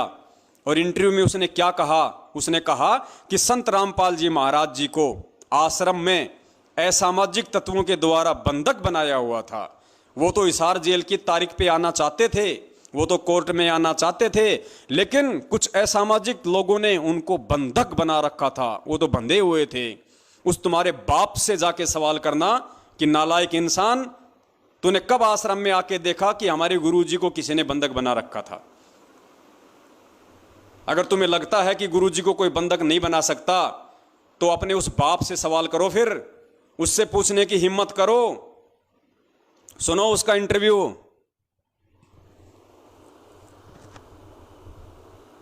रामपाल को आज पंजाब और हरियाणा के हाई कोर्ट में पेश किया गया और हमारे साथ संत रामपाल के वकील हैं जी। निर्वाणा जी, आज क्या हुआ है हाई कोर्ट में आपके? आज संत रामपाल जी खुद पर्सनली कोर्ट में पेश हुए हैं और उनको पुलिस ने पेश किया है। और संत जी ने ये कहा है कि मैं तो खुद बंधक बना हुआ था, मैं क्या करता, मेरी मजबूरी थी, इसलिए मैं कोर्ट में नहीं आ सका। मैं बीमार जरूर हूँ, परंतु बीमार के होते हुए भी मैं कोर्ट में आता। किसने बंधक बनाया था उनको? कुछ लोग थे वहाँ पर, हजारों लोग थे, वो कहने लगे तुमने नहीं जाना, इनको रोका हुआ था। अब पुलिस ने जब इनको छुड़ाया तो ये डायरेक्ट एम्बुलेंस में पुलिस इनको कोर्ट में ले। और कितनी देर से बंधक थे वो? ये तो अब जब से ये झगड़ा चल रहा है ना, तब से बंधक ही थे, 15-16 दिन से शायद। अब बताओ, ये तुम्हारा बाप पूरी दुनिया के सामने सरेआम चिल्ला रहा है कि संत रामपाल जी महाराज जी को कुछ लोगों ने आश्रम में बंधक बना रखा था। अगर वो बंधक ना होते तो वो तो इशारे की तारीख पे आने को तैयार थे। बताइए साहब। और ये भी कह रहा है कि फिर जाके उनको पुलिस ने छुड़वाया। जिस पुलिस पे तुम आरोप लगा रहे हो, जिस पुलिस के ऊपर तुम्हारा ये गेंडा स्वामी, ये विष्णु साहू मध्य प्रदेश वाला अभी 2 मिनट पहले कह रहा था कि संतों के साथ मिलके हरियाणा सरकार ने हमारे गुरुजी को षड्यंत्र के तहत फंसाया है। अरे उसी सरकार ने, ये तुम्हारा वकील कह रहा है, खुद तुम्हारा वकील कह रहा है कि उसी प्रशासन ने संत रामपाल जी महाराज जी को जाके छुड़वाया। तो गधो, तुम कौन से प्रशासन पे तुम इल्जाम लगा रहे हो? और सवाल करने तो अपने बाप से करो ना, इससे वकील से करो। अब अगर तुम्हारी हिम्मत है तो इससे करो कि भैया तेरे को किसने बताया उनको बंधक बना रखा था? वो तो बंदी छोड़ है, वो तो परमात्मा है, उनको कौन बंधक बना लेगा? और जब वो मीडिया वाली पूछ रही है कि उसको बंधक बनाने वाले लोग कौन थे, तो ये तुम्हारा बाप, ये तुम्हारे टुकड़ों पे पलने वाला, तुमने जो पैसों की जो बोरियां दी है ना इनको अपने बचाव के लिए और गुरुजी को फंसाने के लिए। अब ये कह रहा है, लो अब इससे जवाब। ये कह रहा है कि कुछ लोग थे वहां पे। अरे कौन लोग थे वकील साहब वहां पे? आपकी आंखें फूटी पड़ी हैं क्या? कौन लोग थे वहां पे जो बंधक बना रखा था? कौन थे? आश्रम में कौन घुस जाएगा? आश्रम में तो ऑलरेडी ये गुंडा पार्टी थी, राष्ट्रीय समाज सेवा समिति। इतने बड़े गुंडे ऑलरेडी आश्रम में थे। इन गुंडों के रहते रहते, और बताओ बाहर से कौन आदमी, किसकी हिम्मत होगी जो जाके संत रामपाल जी को बंधक बना लेगा? इन गुंडों के रहते सहते। लेकिन ये वकील साहब नाम लेने से डर रहे हैं। क्यों? क्योंकि वकील साहब की चारों जेब इन्होंने पहले ही नोटों से भर दी। अरे वकील किसने किया? सतलोक आश्रम मैनेजमेंट हरियाणा ने। तो वकील भाई साहब किसकी भाषा बोलेगा?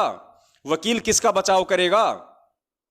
अगर ये वकील अगर सही होता, अगर ये वकील ही सही होते, ये मैनेजमेंट ही अगर सही होता तो बरवाला कांड नहीं होता। और अगर ये वकील सही होते तो ये नालायक इतनी बड़ी झूठ नहीं बोलते। ये सीधा सीधा बोलते कि साहब संत रामपाल जी महाराज जी का कोई दोष नहीं है, उन्होंने किसी प्रकार से ना कोई भीड़ जमा की है, ना किसी को कमांडो बनाया है। आश्रम में राष्ट्रीय समाज सेवा समिति नाम का एक संगठन था जिन्होंने मनमानी हरकतें करके संत जी को इशारे की तारीखों पर जाने से रोका, उनको बंधक बनाया।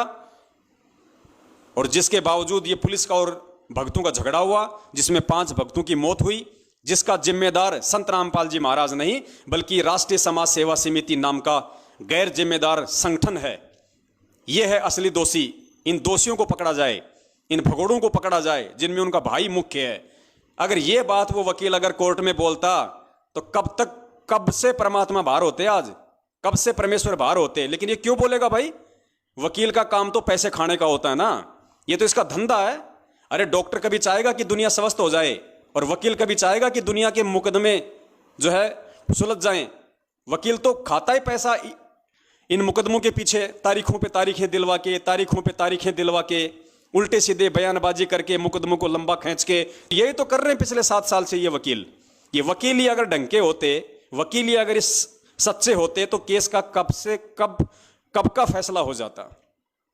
तो पुण्यात्माओं, ये बहुत बड़ी साजिश, ये बहुत बड़ा षड्यंत्र इन काल एजेंटों के द्वारा बरवाला कांड से पहले ही सोच समझ के पूरा तैयार कर लिया गया था।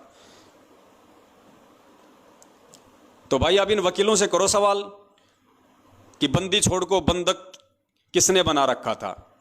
ये पूरी दुनिया के सामने कह रहा है, इससे करो सवाल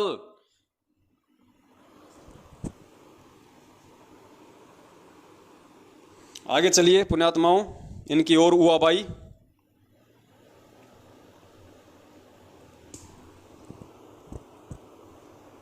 वास्तव में ये काल के दूत हैं। यह बात हमें सदगुरुदेव जी ऑडियो के माध्यम से बता चुके हैं और इनको गुरुद्रोही घोषित कर चुके हैं। लेकिन ये गुरुद्रोही यह बात स्वीकार करने को तैयार ही नहीं है कि यह आवाज संत रामपाल जी महाराज की ही है।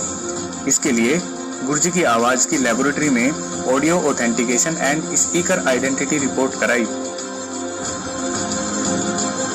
तथा गुरु जी की हैंडराइटिंग की भी जांच कराई, जिसमें यही बात सामने आई कि आवाज भी संत रामपाल जी महाराज की है, वह पत्र की राइटिंग भी संत रामपाल जी महाराज की ही है। लेकिन इन्होंने इस सच को स्वीकार करने से ही इनकार कर दिया।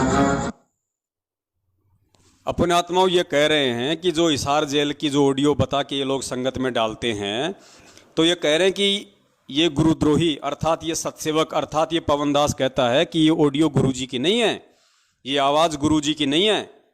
तो देखो भक्तों, हमने बेंगलोर की लेबोरेटरी में जांच करवाई है और लेबोरेटरी ने साबित कर दिया कि ये आवाज़ संत रामपाल जी महाराज जी की है। पुण्यात्माओं, यहाँ पे 2 पॉइंट हैं, क्योंकि ज्ञान आधार की भक्ति है। आपने तत्व ज्ञान आधार से सोचना पड़ेगा, निर्णय लेना पड़ेगा। परम पिता परमेश्वर जी की आवाज़ को दुनिया की कौन सी लेबोरेटरी है जो चेक कर देगी? जो परमेश्वर सौद स्वरूपी है, उसकी आवाज़ को दुनिया की कौन सी लेबोरेटरी चेक कर देगी? वो लेबोरेटरी जो आज तक यह साबित नहीं कर पाई कि इंसान की उत्पत्ति कैसे हुई है। अरे वो लेबोरेटरियां, अमेरिका तक की वो लेबोरेटरियां जो ये कह रही हैं कि इंसान की उत्पत्ति बंदर से हुई है, यानी इंसान पहले बंदर था, इंसान के पूर्वज पहले बंदर थे, धीरे धीरे धीरे धीरे विकसित हुए, फिर वो बंदर से इंसान बना, ये लेबोरेटरियां। और जबकि परमपिता परमेश्वर जी ने क्या बताया कि बंदर एक अलग योनि है, मानव एक अलग योनि है। तो ये उन लेबोरेटरियों की हमें रिपोर्ट दिखाते हैं जो इंसान और बंदर को नहीं समझ पाई, वो परमपिता परमेश्वर जी की आवाज को समझ जाएगी। तो ये तो है इनकी ज्ञानहीनता। और दूसरी बात पुण्यात्माओं, अगर पवनदास अगर ये बात कह रहा है कि ये आवाज संत रामपाल जी महाराज जी की नहीं है, और तुम अगर सच्चे होते और तुम्हें यदि खुद को विश्वास होता कि ये आवाज गुरु जी की ही है, तो तुम्हारे को लेबोरेटरी में जांच कराने की क्या आवश्यकता है नालायको? अरे पवनदास अगर ये कह रहा है कि ये आवाज संत रामपाल जी की नहीं है और तुम उसको लेबोरेटरी में जांच करा रहे हो, इसका मतलब विश्वास तो तुम्हें खुद को नहीं है। पवनदास तो कल को ये कह देगा कि संत रामपाल जी महाराज जी तो आदमी नहीं है, वो तो औरत है, तो क्या तुम उनकी जांच करवाओगे? तुम उनकी जांच करवाओगे क्या संगत को दिखाने के लिए कि देखो पवनदास तो कह रहा है कि गुरुजी आदमी नहीं है, गुरुजी औरत है, और ये देखो लेबोरेटरी की जांच गुरुजी आदमी है। तो पुण्यात्माओं, ये इनकी नालायकी है, ये इनकी घटिया सोच है संगत को मूर्ख बनाने के लिए। अब इससे ज्यादा मैं इस पे कोई कमेंट्स नहीं करूंगा। आगे चलिए इन महामूर्खों की ओर। हुआ भाई, वास्तव में तो ये सच स्वीकार करना ही नहीं चाहते, ये सिर्फ संगत को गुमराह करना चाहते हैं, क्योंकि इनका उद्देश्य कुछ और है। इस बात की और भी पुष्टि करने के लिए कि ऑडियो संत रामपाल जी महाराज की ही है, गुड्डू दास की धर्मपत्नी सलोनी दासी ने, जो कि जिला अब ध्यान देना, आगे ये साबित करेंगे कि ऑडियो गुरुजी की ही है। उसके लिए ये कहते हैं कि हमने आरटीआई लगवाई जेल में, और आरटीआई लगाने वाला कौन? इनका एक चमचा, उत्तर प्रदेश के उन्नाव जिले का कोऑर्डिनेटर गुड्डू दास। और गुड्डू दास की धर्मपत्नी ने, ये वीडियो में पता नहीं आपको साफ दिखाई देगा या नहीं देगा, गुड्डू दास की धर्मपत्नी ने आरटीआई लगाई ऑडियो के लिए, और ऑडियो का जवाब, उसका आरटीआई का जवाब क्या आया? पुण्यात्माओं, आपने छोटी छोटी चीजों को समझना पड़ेगा। अब दास आपको दिखाएगा, पहले आप ये सुनना पूरा। गुड्डू दास की धर्मपत्नी सलोनी दासी ने, जो कि जिला उन्नाव उत्तर प्रदेश की रहने वाली है, सलोनी दासी ने right to information act 2005 under the section 6(1) के तहत जानकारी प्राप्त की, जिसमें जानकारी कुछ इस तरह से मांगी गई और जवाब जिसमें जानकारी कुछ इस तरह से मांगी गई। अर्थात ये जो सलोनी दासी है, गुड्डू दास की पत्नी, इसने आरटीआई से जो सवाल किए थे, वो सवाल क्या थे? सवालों पे गौर करना आप। जो जानकारी मांगी गई वो कुछ इस प्रकार थी। किस प्रकार थी? ध्यान से सुनना। जानकारी कुछ इस तरह से मांगी गई और जवाब इस तरह से आए। पहला सवाल था कि क्या संत रामपाल जी महाराज को जेल नियमानुसार घर वालों से फोन पर बात करने की अनुमति है? पहला सवाल क्या था? क्या संत रामपाल जी महाराज को जेल से घर वालों से बातचीत करने की अनुमति है? ये नहीं लगाई, ये नहीं पूछा कि क्या संत रामपाल जी महाराज हिसार जेल से अपने घर वालों से बात करते हैं या नहीं, ये नहीं पूछा। क्या पूछा? क्या संत रामपाल जी महाराज जी को जेल से अपने घर वालों से बात करने की अनुमति है? तो अनुमति है या नहीं है, उसका जवाब आगे से आया कि अनुमति है। ध्यान से सुनना इनका सवाल पुण्यात्माओं, कैसे मूर्ख बनाते हैं ये लोग आपको। अगर ऑडियो हिसार जेल से आ रही है या गुरुजी की है तो इनको ये पूछना चाहिए था, क्या संत रामपाल जी महाराज जी हिसार जेल से अपने घर वालों से बात करते हैं? सवाल तो ये करना चाहिए था, लेकिन सवाल क्या किया इन्होंने? क्या संत रामपाल जी को हिसार जेल से अपने घर वालों से बातचीत करने की अनुमति है? तो उन्होंने बोल दिया हाँ साहब अनुमति है। कि क्या संत रामपाल जी महाराज को जेल नियमानुसार घर वालों से फोन पर बात करने की अनुमति है? जवाब आया हाँ। दूसरा सवाल था, अगर है तो कितने मिनट की अनुमति है? दूसरा सवाल क्या है? अगर अनुमति है तो कितने मिनट की है, मतलब जानकारी ली जा रही है। ये नहीं पूछा जा रहा कि कितनी मिनट बात करते हैं, ये नहीं पूछा कि कितनी मिनट बात करते हैं, ये पूछा कि कितनी मिनट बात करने की इजाजत है। तो वो तो कहेंगे भैया 5 मिनट की है इजाजत। सुनो, जवाब आया हाँ। दूसरा सवाल था, अगर है तो कितने मिनट की अनुमति है? जवाब आया 5 मिनट। तीसरा और आखिरी सवाल था कि महीने में कितने दिन बात करने की अनुमति है? तीसरा सवाल क्या किया कि महीने में उनको बात करने की कितने दिन की अनुमति है। ये नहीं पूछा कि वो महीने में कितने दिन बात करते हैं। अगर ये पूछ लेते तो असली जवाब आ जाता। वो कहते थे भैया कोई बातचीत नहीं होती है, कोई किसी प्रकार का उनका फोन वगैरह नहीं होता। लेकिन इन्होंने संगत को मूर्ख बनाने के लिए सवाल ही उस तरीके से पूछे हैं कि संगत के दिमाग में ये बात आएगी नहीं। अरे संगत के दिमाग में बात नहीं आएगी तो क्या परमात्मा के बच्चे भी संगत की तरह अंधे हैं? परमेश्वर ने किस लिए खड़ा किया हुआ है? तुम्हारे पाखंडों की, तुम्हारे षड्यंत्रों की पोल खोलने के लिए तो खड़ा किया हुआ है। तो पुण्यात्माओं, ये तो इनका सवाल जवाब का तरीका है आरटीआई का, ताकि संगत भी मूर्ख बनी रहे और सच्चाई भी सामने ना आ जाए। 5 मिनट। तीसरा और आखिरी सवाल था कि महीने में कितने दिन बात करने की अनुमति है? जवाब आया प्रतिदिन। भक्तों, इतना प्रमाण देखने के बाद भी अगर ये लोग सच को स्वीकार नहीं करते तो इनका दुर्भाग्य होगा। एक कहावत है कि सोए हुए को जगाया जा सकता है लेकिन जागे हुए को नहीं जगाया जा सकता। वही बात है, ये लोग जानबूझकर सच को स्वीकार नहीं करना चाहते और इनके द्वारा लगाए गए मैनेजमेंट पर सभी तरह के आरोप झूठे व निराधार साबित हुए। वही मैनेजमेंट जो करता है वो सद्गुरुदेव जी की आज्ञा के अनुसार ही करता है और सब कुछ सद्गुरुदेव जी की देखरेख के अनुसार ही होता है। हम इस वीडियो के माध्यम से मैनेजमेंट की तरफ से यही संदेश देना चाहेंगे कि मैनेजमेंट आपका शुभचिंतक है। मैनेजमेंट कभी नहीं चाहेगा कि आप अपने इस अनमोल मनुष्य जीवन को बर्बाद करो। आप बहुत गलत दिशा में जा रहे हो, वहाँ से वापस आइए, सद्गुरुदेव जी से माफी मांग लीजिए तो बात बन सकती है, नहीं तो दूसरा कोई रास्ता ही नहीं है। शिष्य का कर्तव्य होता है कि हर हाल में सद्गुरुदेव जी के आदेश का पालन करें। परमात्मा अपनी वाणी में बताते हैं, गुरु वचन निश्चय कर माने, पूरे गुरु की सेवा ठाने। सभी भक्तों को सत साहिब सद्गुरुदेव संत रामपाल जी महाराज जी की जय हो। ज्ञान तो एक नंबर का झाड़ते हैं कि गुरुदेव जी से प्रार्थना कर लो, गुरुदेव जी से क्षमा याचना कर लो। अरे गुरुदेव जी से क्षमा याचना हम तो रोज करते हैं भैया, दिन में 24 बार करते हैं। संध्या आरती में क्षमा याचनाएं तो है। अब तुम अगर संध्या आरती नहीं करते तो हमारी क्या गलती? संध्या आरती में वर्तमान की और जन्म जन्मांतरों की हमसे जो गलतियां हुई उनकी क्षमा याचनाएं तो है।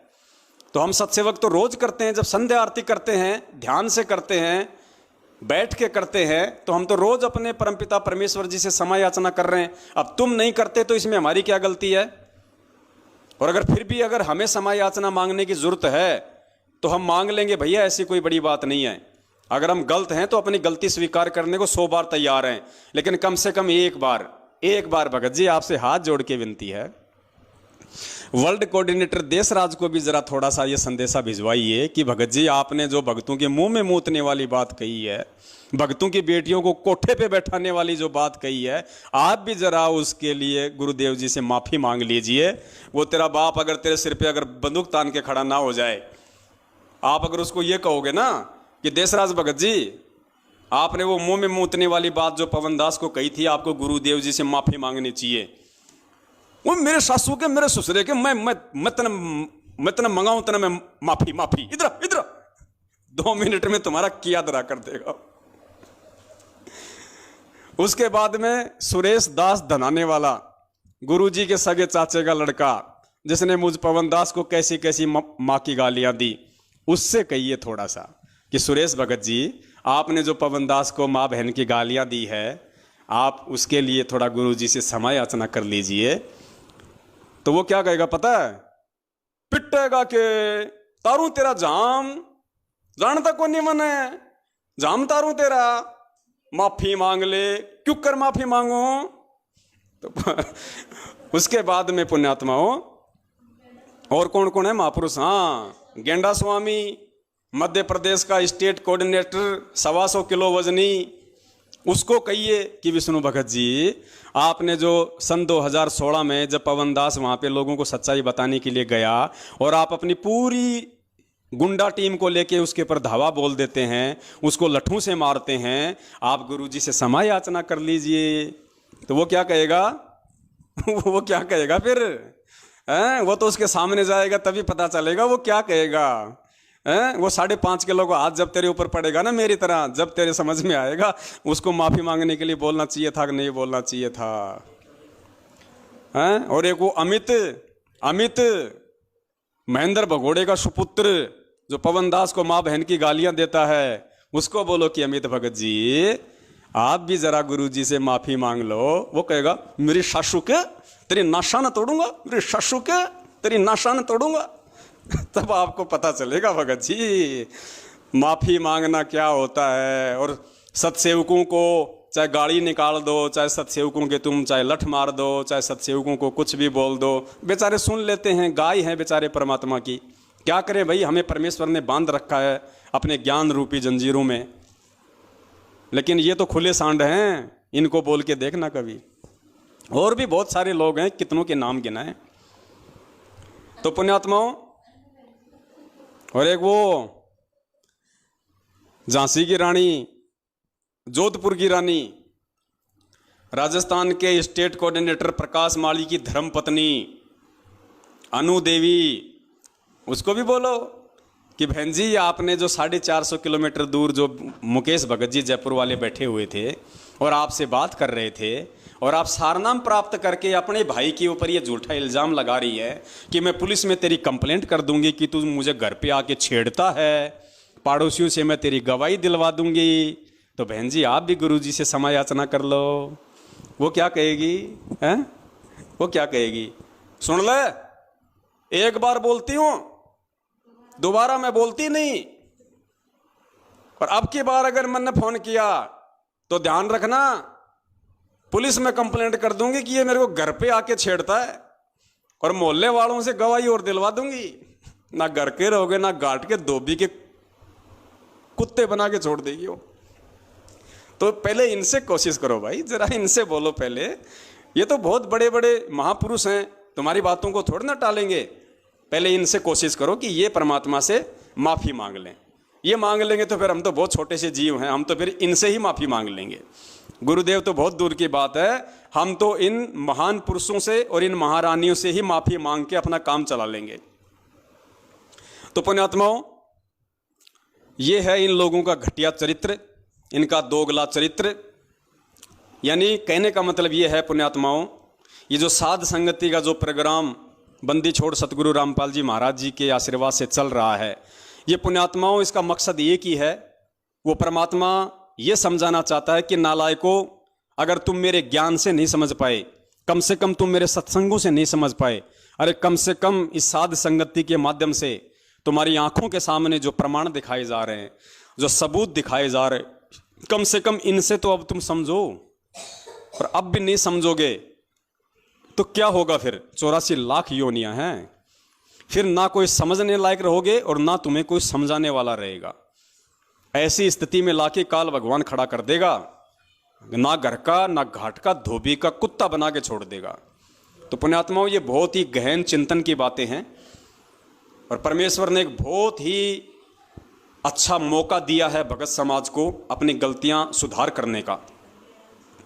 अगर कोई गलतियां भी कर चुका है तो भी अब आज उसके पास में समय है, जब तक परमात्मा धरती पे है तब तक उसके पास में समय है कि वो परमेश्वर से क्षमा याचना मांग ले, परमेश्वर से माफ़ी मांग ले और अपनी जो क्रिया हैं उनको सुधार ले, अपने चरित्र में, अपने आचरण में, अपने व्यवहार में वो तब्दीली लेके आए और एक सभ्य भगत होकर उस परमपिता परमेश्वर को दिखाए, ताकि वो परमात्मा खुश हो, वो प्रसन्न हो और तुम्हें जाते जाते भक्ति का आशीर्वाद दे के चला जाए। तो पुण्यात्माओं, आज आपने और देखा अच्छे से कि जिस परमेश्वर के अतिरिक्त अन्य किसी को भोग नहीं लगाया जाता है, उस परमेश्वर को जब उसके बच्चे भोग लगा रहे हैं तो उस परमेश्वर को अपने शरीर का बाप समझने वाले लोग भी नाराज हैं। वो भी नहीं चाहते कि कोई हमारे बाप का भोग लगाए। ऐसे घटिया मानसिकता पुण्यात्माओं, मैं तो ये कहता हूँ जानवर की भी नहीं हो सकती, जबकि वो तो मानव देह में है। और पुण्यात्माओं, ये इतने घटिया थे, ये आज ही नहीं है, ये लोग पहले भी इतने ही घटिया थे, ये लोग पहले भी इतने ही गिरे हुए चरित्र के थे, इन लोगों के पहले भी ऐसे ही मलिन विचार थे।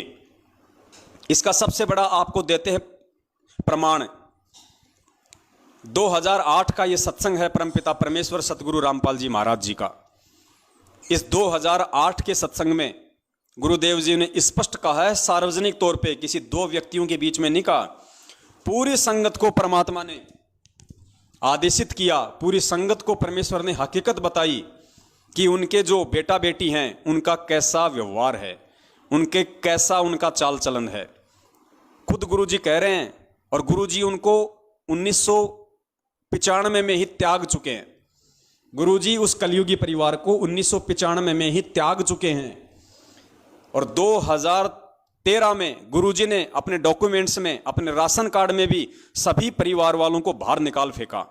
2013 का गुरुजी का जो नया राशन कार्ड था, दास ने व्हाट्सएप पे सभी को डाला हुआ है, जिसमें मात्र एक सतगुरुदेव जी का ही नाम है, बाकी गुरुजी ने सबकी एंट्री हटवा दी। यानी गुरुजी ने अपने से तो छोड़िए, अपने डॉक्यूमेंट से भी उन नालायकों को पहले से ही दूर कर रखा है, उनकी मनवस और घटिया हरकतों को देखते हुए। उसके बावजूद भी गुरुजी ने सत्संग में भी ये बात बोलनी पड़ी, ताकि संगत आगे चल के उनके षड्यंत्रों में ना फंसे, संगत आगे चल के उनको गुरुजी का बेटा बेटी, भाई बंधु, रिश्तेदार या जवाई समझ के उनके झांसे में ना आए और केवल ज्ञान को ही आधार बनाए। इसलिए गुरुजी ने बरवाला कांड से 6 साल पहले 2008 में ही सत्संग में स्पष्ट बोल दिया अपने बेटे बेटियों के विषय में। गुरुजी ने क्या कहा कि इस दास के 4 बेटा बेटी थी। पुण्यात्माओं, होने को तो वो आज भी हैं, होने को तो चारों के चारों आज भी इसी पृथ्वी पे हैं, जिंदा हैं। लेकिन गुरुजी ने 2008 में क्या कहा, परमेश्वर के शब्दों पे ध्यान देना। गुरुदेव ने ये नहीं कहा कि इस दास के शरीर के 4 बेटा बेटी हैं, ये नहीं कहा। गुरुजी ने कहा इस दास के 4 बेटा बेटी थे। पुण्यात्माओं, ये थे शब्द ध्यान रखो। परमेश्वर ने कहा कि थे, यानी अब नहीं है, यानी मैं उनका परित्याग कर चुका हूं, मैं उनको छोड़ चुका हूं। वो उस लायक नहीं है कि मैं उनको कहूं कि हैं। सुनिए परमपिता परमेश्वर जी के मुख कमल से। इस दास के 4 संतान, 2 लड़के 2 लड़की थी। इस दास के 4 संतान, 2 लड़के 2 लड़कियां थी। लास्ट में ध्यान रखना, परमेश्वर बोल रहे थी। इस दास के 4 संतान, 2 लड़के 2 लड़की थी। यदि ये दास उन्हीं में उलझ पुलझ रह जाता, अब मुझे पता हुआ मेरी कितनी की खातिरदारी करूं, खूब पता है मुझे वो क्या नेचर है उनका, कैसा उनका स्वभाव। गुरुजी स्पष्ट कह रहे हैं कि मुझे अच्छे से पता था कि क्या उनका नेचर है और कैसी वो मेरी खातिरदारी करते, अर्थात आगे चल के वो मेरे साथ में कैसा व्यवहार करते। और पुण्यात्माओं, वो व्यवहार इन लोगों ने बरवाला कांड में दिखा दिया, अपना घटिया व्यवहार अपने बाप के साथ और वो व्यवहार पिछले 7 साल से आज ये संगत को दिखा रहे हैं कि हम कितना अपने गुरुदेव की, अपने बाप की इज्जत करना जानते हैं। ध्यान से सुनो, परमेश्वर कह रहे हैं इतनी बड़ी बात पुण्यात्माओं कौन बोल सकता है? अगर गुरुदेव बोल रहे हैं तो बहुत बड़ा रहस्य है इसमें। अपने बच्चों के लिए कोई नहीं बोल सकता ऐसे सार्वजनिक, लेकिन परमेश्वर ने सार्वजनिक बोलना पड़ा क्योंकि मालिक अंतर्यामी थे। उनको पता था कि आगे चल के बरवाला कांड होगा और इन्हीं नालायकों की वजह से होगा, और बरवाला कांड के बाद में मेरे बच्चों को काल के हत्या चढ़ाया जाएगा, इन्हीं नालायकों के द्वारा चढ़ाया जाएगा। और आज जिस प्रकार से उसने हमारी सत्सेवक बहन कमला दासी की, वो जो परमेश्वर को भोग लगाती है, जिसकी बड़ाई करनी चाहिए थी, जिसकी प्रशंसा करनी चाहिए थी, उस कर्म की उस चुगलखोर ने, सतगुरुदेव जी की बेटी ने, जो उनके शरीर की बेटी थी, लीलामय तरीके से उनकी कलयुगी बेटी, उसने कैसी घटिया हरकत की है। उसी परमेश्वर से प्रार्थना लगा दी, शिकायत कर दी, जिस परमेश्वर का उसकी बेटी भोग लगा रही है। तो पुण्यात्माओं, सतगुरु रामपाल जी महाराज जी की असल मायने में असली बेटी कौन हुई? वो चुगलखोर और शिकायत करने वाली, या अपने गुरुदेव को अपना परमात्मा मान के उनको भोग लगाने वाली? ये ज्ञान आधार की बात है।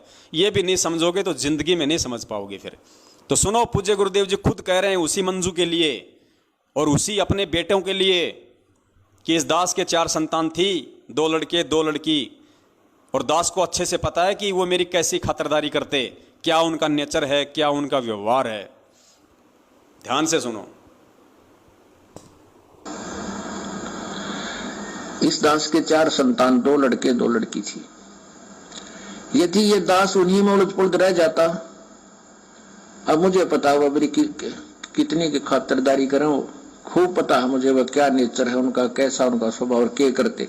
एक बाप कह रहा है अपनी बेटी के बारे में कि मुझे पता है मेरी बेटी का क्या नेचर है, क्योंकि परमात्मा यहां 4 का जिक्र कर रहे हैं कि 4 संतान थी, तो 2 लड़के हैं, 2 लड़कियां, तो 2 लड़कियों में एक लड़की आ गई मंजू। तो गुरुजी अपनी बेटी के बारे में कह रहे हैं कि मुझे उसके भी नेचर का पता है। तो पुण्यात्माओं, ये काल की एजेंटनी नहीं तो और क्या है? और कैसे समझाएगा परमात्मा? क्या सीना फाड़ के दिखाएगा अब तुम्हें कि ये मेरी बेटी नहीं, ये काल भगवान की भेजी हुई एजेंट है?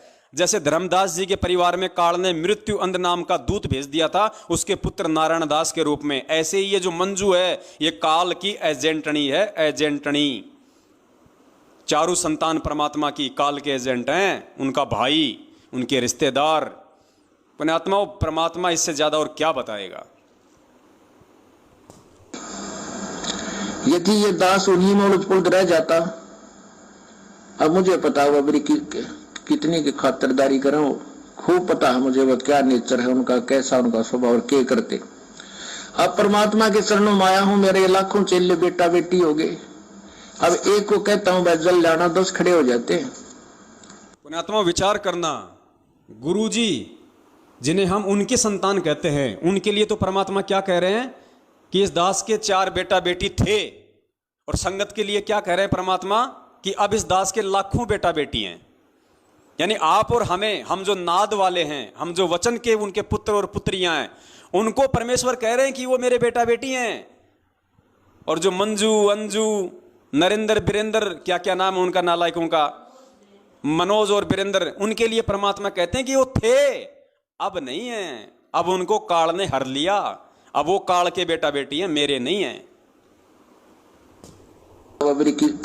कितनी की खातिरदारी करें, खूब पता है मुझे वह क्या नेचर है उनका, कैसा उनका स्वभाव और क्या करते। अब परमात्मा के चरणों में आया हूं, मेरे लाखों चेले बेटा बेटी हो गए। अब एक को कहता हूं बस जल जाना, 10 खड़े हो जाते हैं। ये क्या कारण है? क्योंकि मैंने परमात्मा की भक्ति का रटना लाई, और उस भक्ति की शक्ति से इन बच्चों में इतनी श्रद्धा बन गई, जब हाथों पर रखूं अपने गुरुदेव को। अब गुरुजी कह रहे हैं कि एक को कहता हूं कि भाई एक गिलास पानी का लाना, तो गुरुजी कह रहे हैं कि 10 जने लेके खड़े हो जाते हैं। अब पुण्यात्माओं, एक बात बताओ, कल को यदि गुरुजी के अलावा कोई और भगवान होता यहां पे, जिस कबीर जी की आप लोग फोटो का जो प्रकट दिवस मनाते हो, अगर वो कबीर जी भी होते अगर साक्षात, और अपने गुरुजी भी यहां पे सत्संग कर रहे हैं, और कल को अगर कोई अपने गुरुजी किसी भगत को कहें या उस कमला बहन को कहें कि बेटी एक गिलास जरा पानी का पिलाना, और वो बहन अपने पिताजी को एक गिलास पानी का लाके देती है, और कोई इस नालायक को कहे मंजू को कि देख रे वो कमला तो गुरुजी को पानी पिला रही है, शिकायत लगाई इसकी कबीर जी से। अब वो तुरंत जाएगी कबीर जी के पास में और कहेगी भगवान भगवान, हाँ बेटा वो देख भगवान वो गुरुजी को पानी पिला रही है, वो गुरुजी को पानी पिला रही है।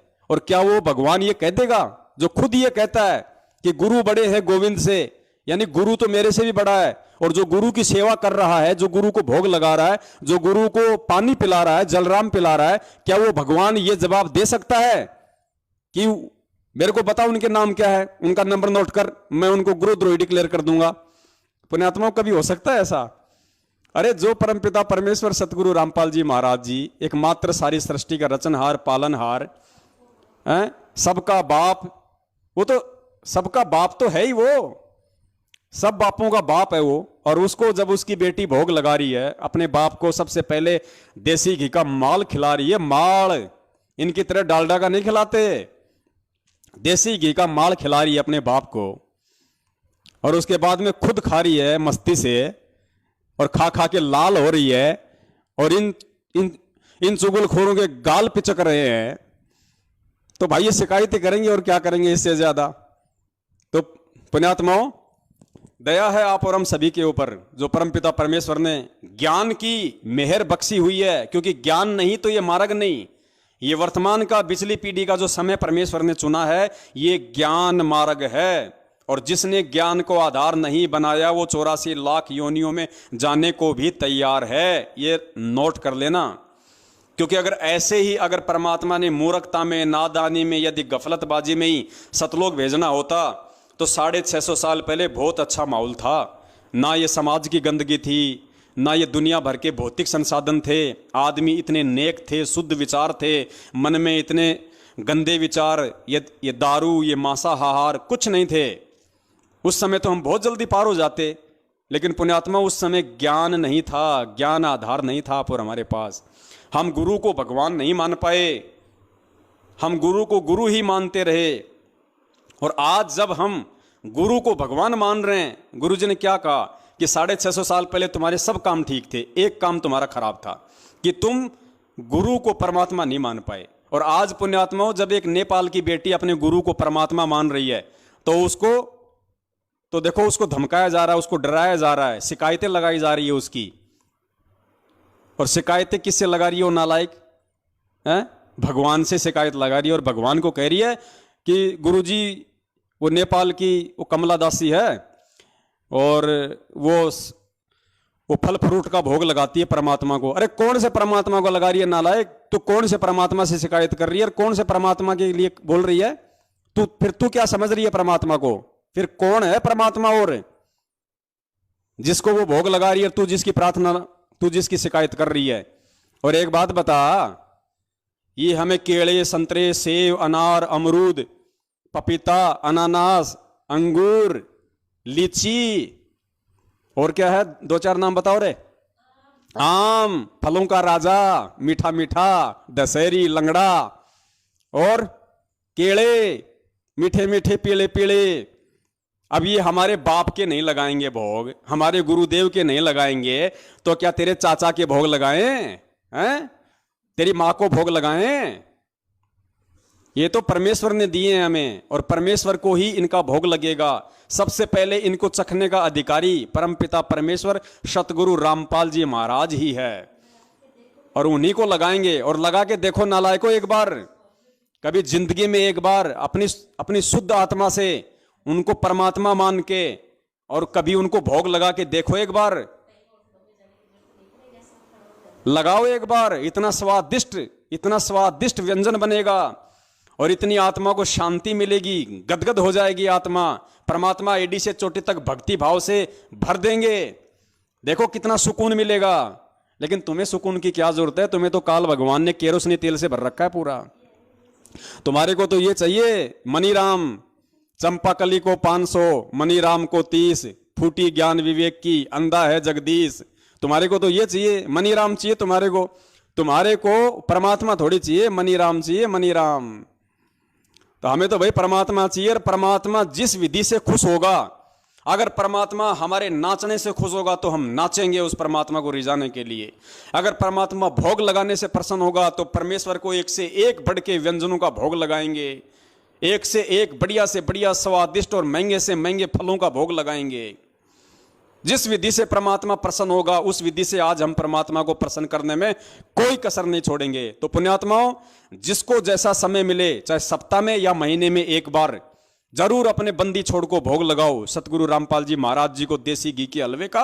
और अगर तुम्हारी आर्थिक स्थिति अच्छी है तो 2-4 प्रकार के 1-1, 2-2 सेव, संतरे, केले, अंगूर ये ला के उनको साफ करके अच्छे से और हलवा प्रसाद बना के, और आया है बंजारा केशव आया है, वो आरती गाते हुए उन फलों को परमात्मा के वहाँ ले जाओ दरबार पे हलवाराम को और उसको।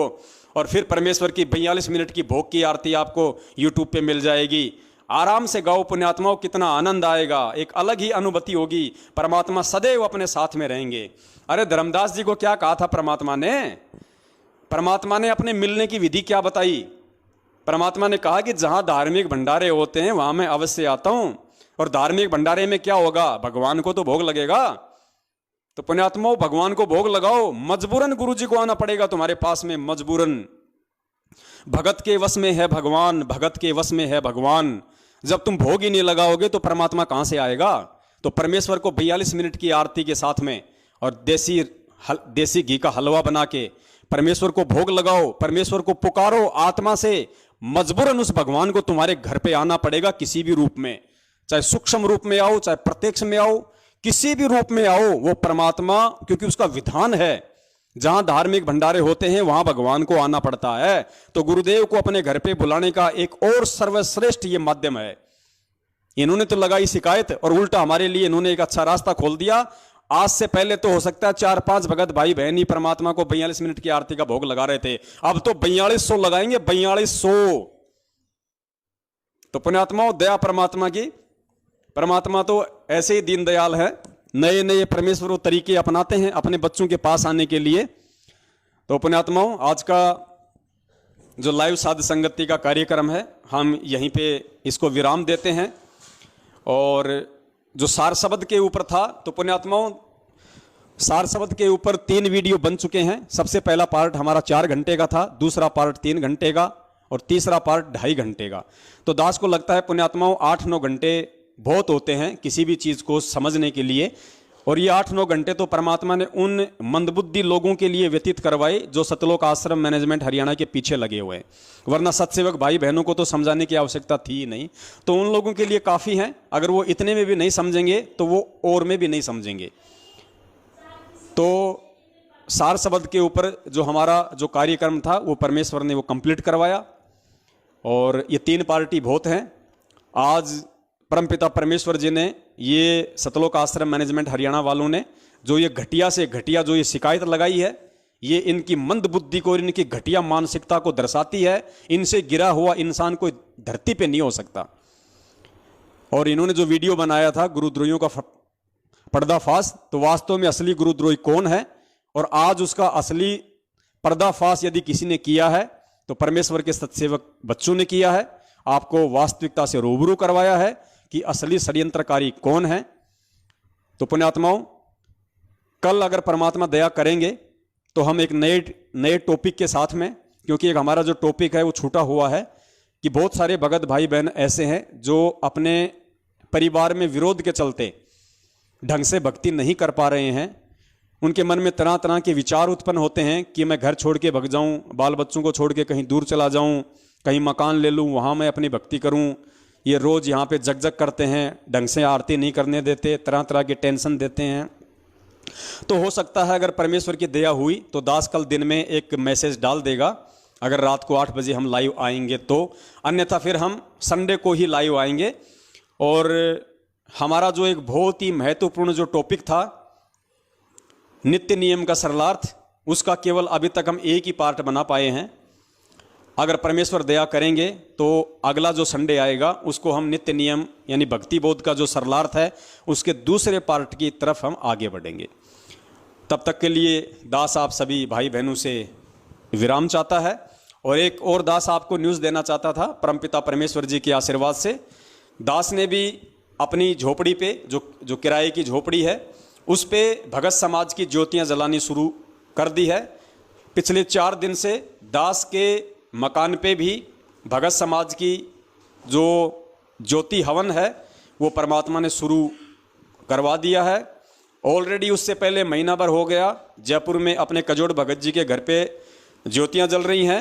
और हमारी जो सतसेवक बहन है निशा उत्तर प्रदेश के फरुखाबाद से, वहाँ भी परमेश्वर ने 5 ज्योतियों की दया बख्शी हुई है।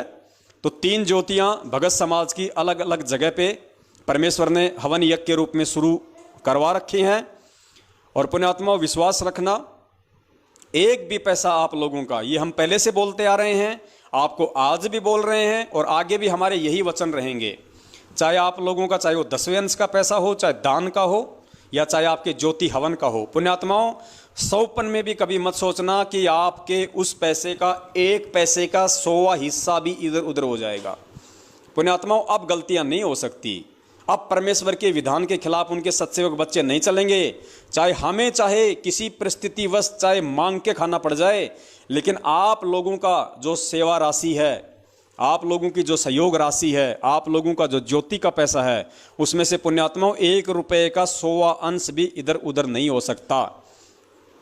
देखने वाला परमात्मा है, इससे ज़्यादा हम आपको विश्वास नहीं दिला सकते।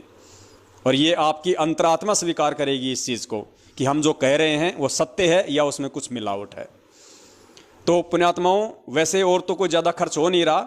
जिन जिन भगत भाई बहनों ने अपनी सेवा जो लिखवाई थी, दान की, 10वें अंश की या उधार की, उनमें से सिर्फ 2 या 3 भाइयों के अलावा किसी की सेवा नहीं लगी है। सबके पास अपना पैसा सुरक्षित है, सबके पास अपना पैसा सुरक्षित है। सिर्फ 2 या 3 भाइयों की सेवा लगी है, मुश्किल से 2 या 3 भाइयों की। इसके अलावा किसी से और कोई पैसा नहीं मंगवाया गया है।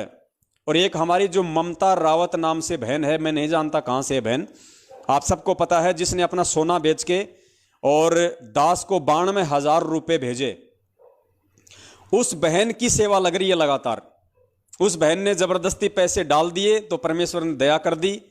92,000 रुपये उसने डाले थे। और पुण्यात्माओं, ये जो मैसेज जो सेवा है, ये जो मिस कॉल वाली जो सेवा है, जो भगत समाज के हमारे पास में नंबर आ रहे हैं बहुत ज़्यादा तादाद में, और जिनको बल्क मैसेज के माध्यम से आप लोगों के डायरेक्ट मोबाइल के इनबॉक्स में जो मैसेज आ रहा है, तो बहुत सारे नंबरों पे वो भेजने पड़ते हैं। एक बार भेजने का तकरीबन 2 से 2,500 हज़ार का हमारे मतलब खर्चा आ रहा है, क्योंकि काफ़ी नंबर हो गए। 17 पैसे एक मैसेज के लगते हैं, तो कम से कम 2-2,500 हज़ार रुपये एक बार मैसेज भेजने के लगते हैं। तो दिन में मान लीजिए, जैसे कभी कभार तो 2 मैसेज भी हम लोग भेज देते हैं, कभी कभार 3 भेज देते हैं, कभी कभार 1 मैसेज भी भेजते हैं। तो मैसेज में उस बहन की सेवा लग रही है। तकरीबन उस बहन का 60 से 70 हज़ार रुपया मैसेज सेवा में परमात्मा ने लगवा दिया है।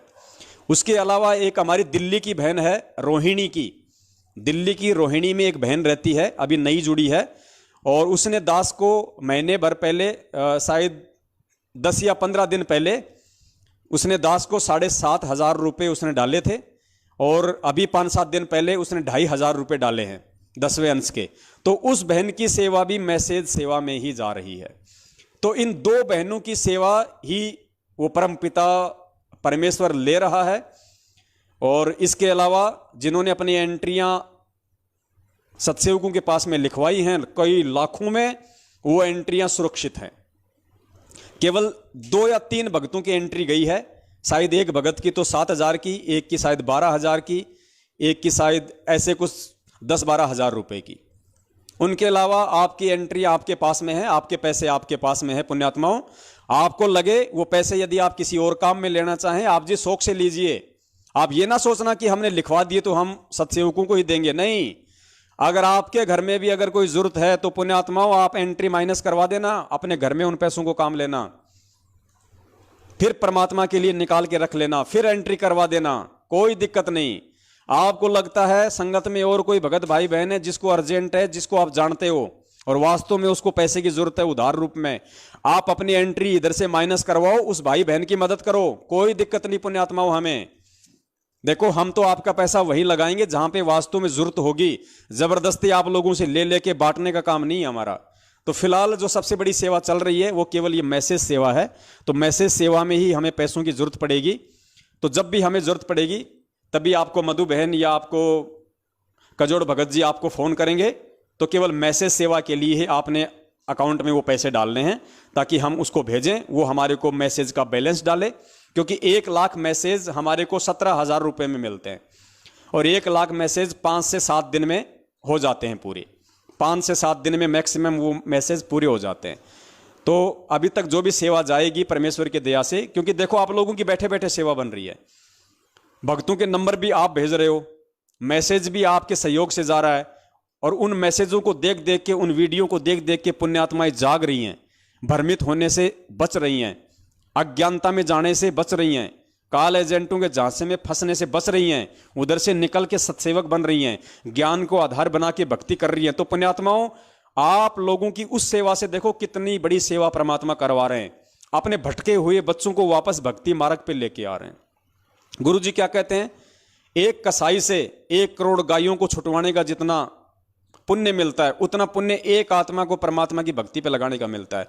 तो आपके इस 10वें अंश और दान के पैसे से जो ये मैसेज सेवा परमात्मा ने शुरू करवाई है, पुण्यात्माओं कितने हमारे हजारों सैकड़ों की संख्या में भगत भाई बहन रोजाना इन काल एजेंटों से छूट के, इन कसाईयों के बाड़े से छूट के परमेश्वर के भक्ति मार्ग पे वापस आ रहे हैं। तो ये सारा का सारा जो पुण्य है, जो क्रेडिट है, ये पुण्यात्माओं आपके सहयोग से हो रहा है। ये परमेश्वर आपके ही खाते में डालेगा। तो देखो परमेश्वर ने कैसे बैठे बैठे आप लोगों को सेवा दी हुई है।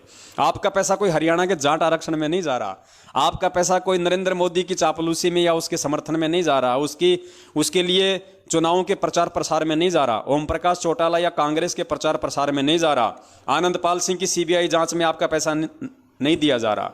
ये घटिया कुकर्म करने के लिए तो ये मैनेजमेंट ही काफ़ी है। हम तो परमेश्वर के विधान पे चलेंगे और आपकी सेवा का उसी जगह 100% सत्य प्रयोग होगा जहां से आपको परमेश्वर रिटर्न देगा। आपको परमेश्वर दिन दोगुनी रात चौगुनी वृद्धि देगा, क्योंकि आपका दान सुपात्रों के पास जा रहा है, आपका दान अधिकारियों के पास जा रहा है, आपका दान ठोर ठिकाने जा रहा है। आपके दान का कोई भी भगत अपने पर्सनल जीवन में 1 पैसा भी यूज नहीं ले रहा और ना ही लेगा। तो पुण्यात्माओं, हम परमेश्वर के सच्चे सेवक हैं, आप और हम सभी परमेश्वर की सच्ची सेवा में लगे हुए हैं। अब हम गफलतबाजियां नहीं कर सकते और जो गफलतबाजियां हमसे पहले हुई हैं उनके लिए हम बार बार परमात्मा से क्षमा याचना करते हैं और आगे से परमेश्वर से प्रार्थना करते हैं कि परमेश्वर ऐसे ही अपने बच्चों को सद्बुद्धि दिए रखना, ताकि परमेश्वर हम सदा आपके कृपा पात्र बने रहें, आपकी दया आपकी दृष्टि सदा हम नीचों पे बनी रहे। इसी के साथ दास अपने शब्दों को विराम देता है। आप सभी भगत भाई बहनों का धन्यवाद करता है जो आप लाइव साध संगति में जुड़े रहे, अपना कीमती समय दिया। सत साहिब बंदी छोड़ सतगुरु रामपाल जी महाराज की जय हो। सत साहिब।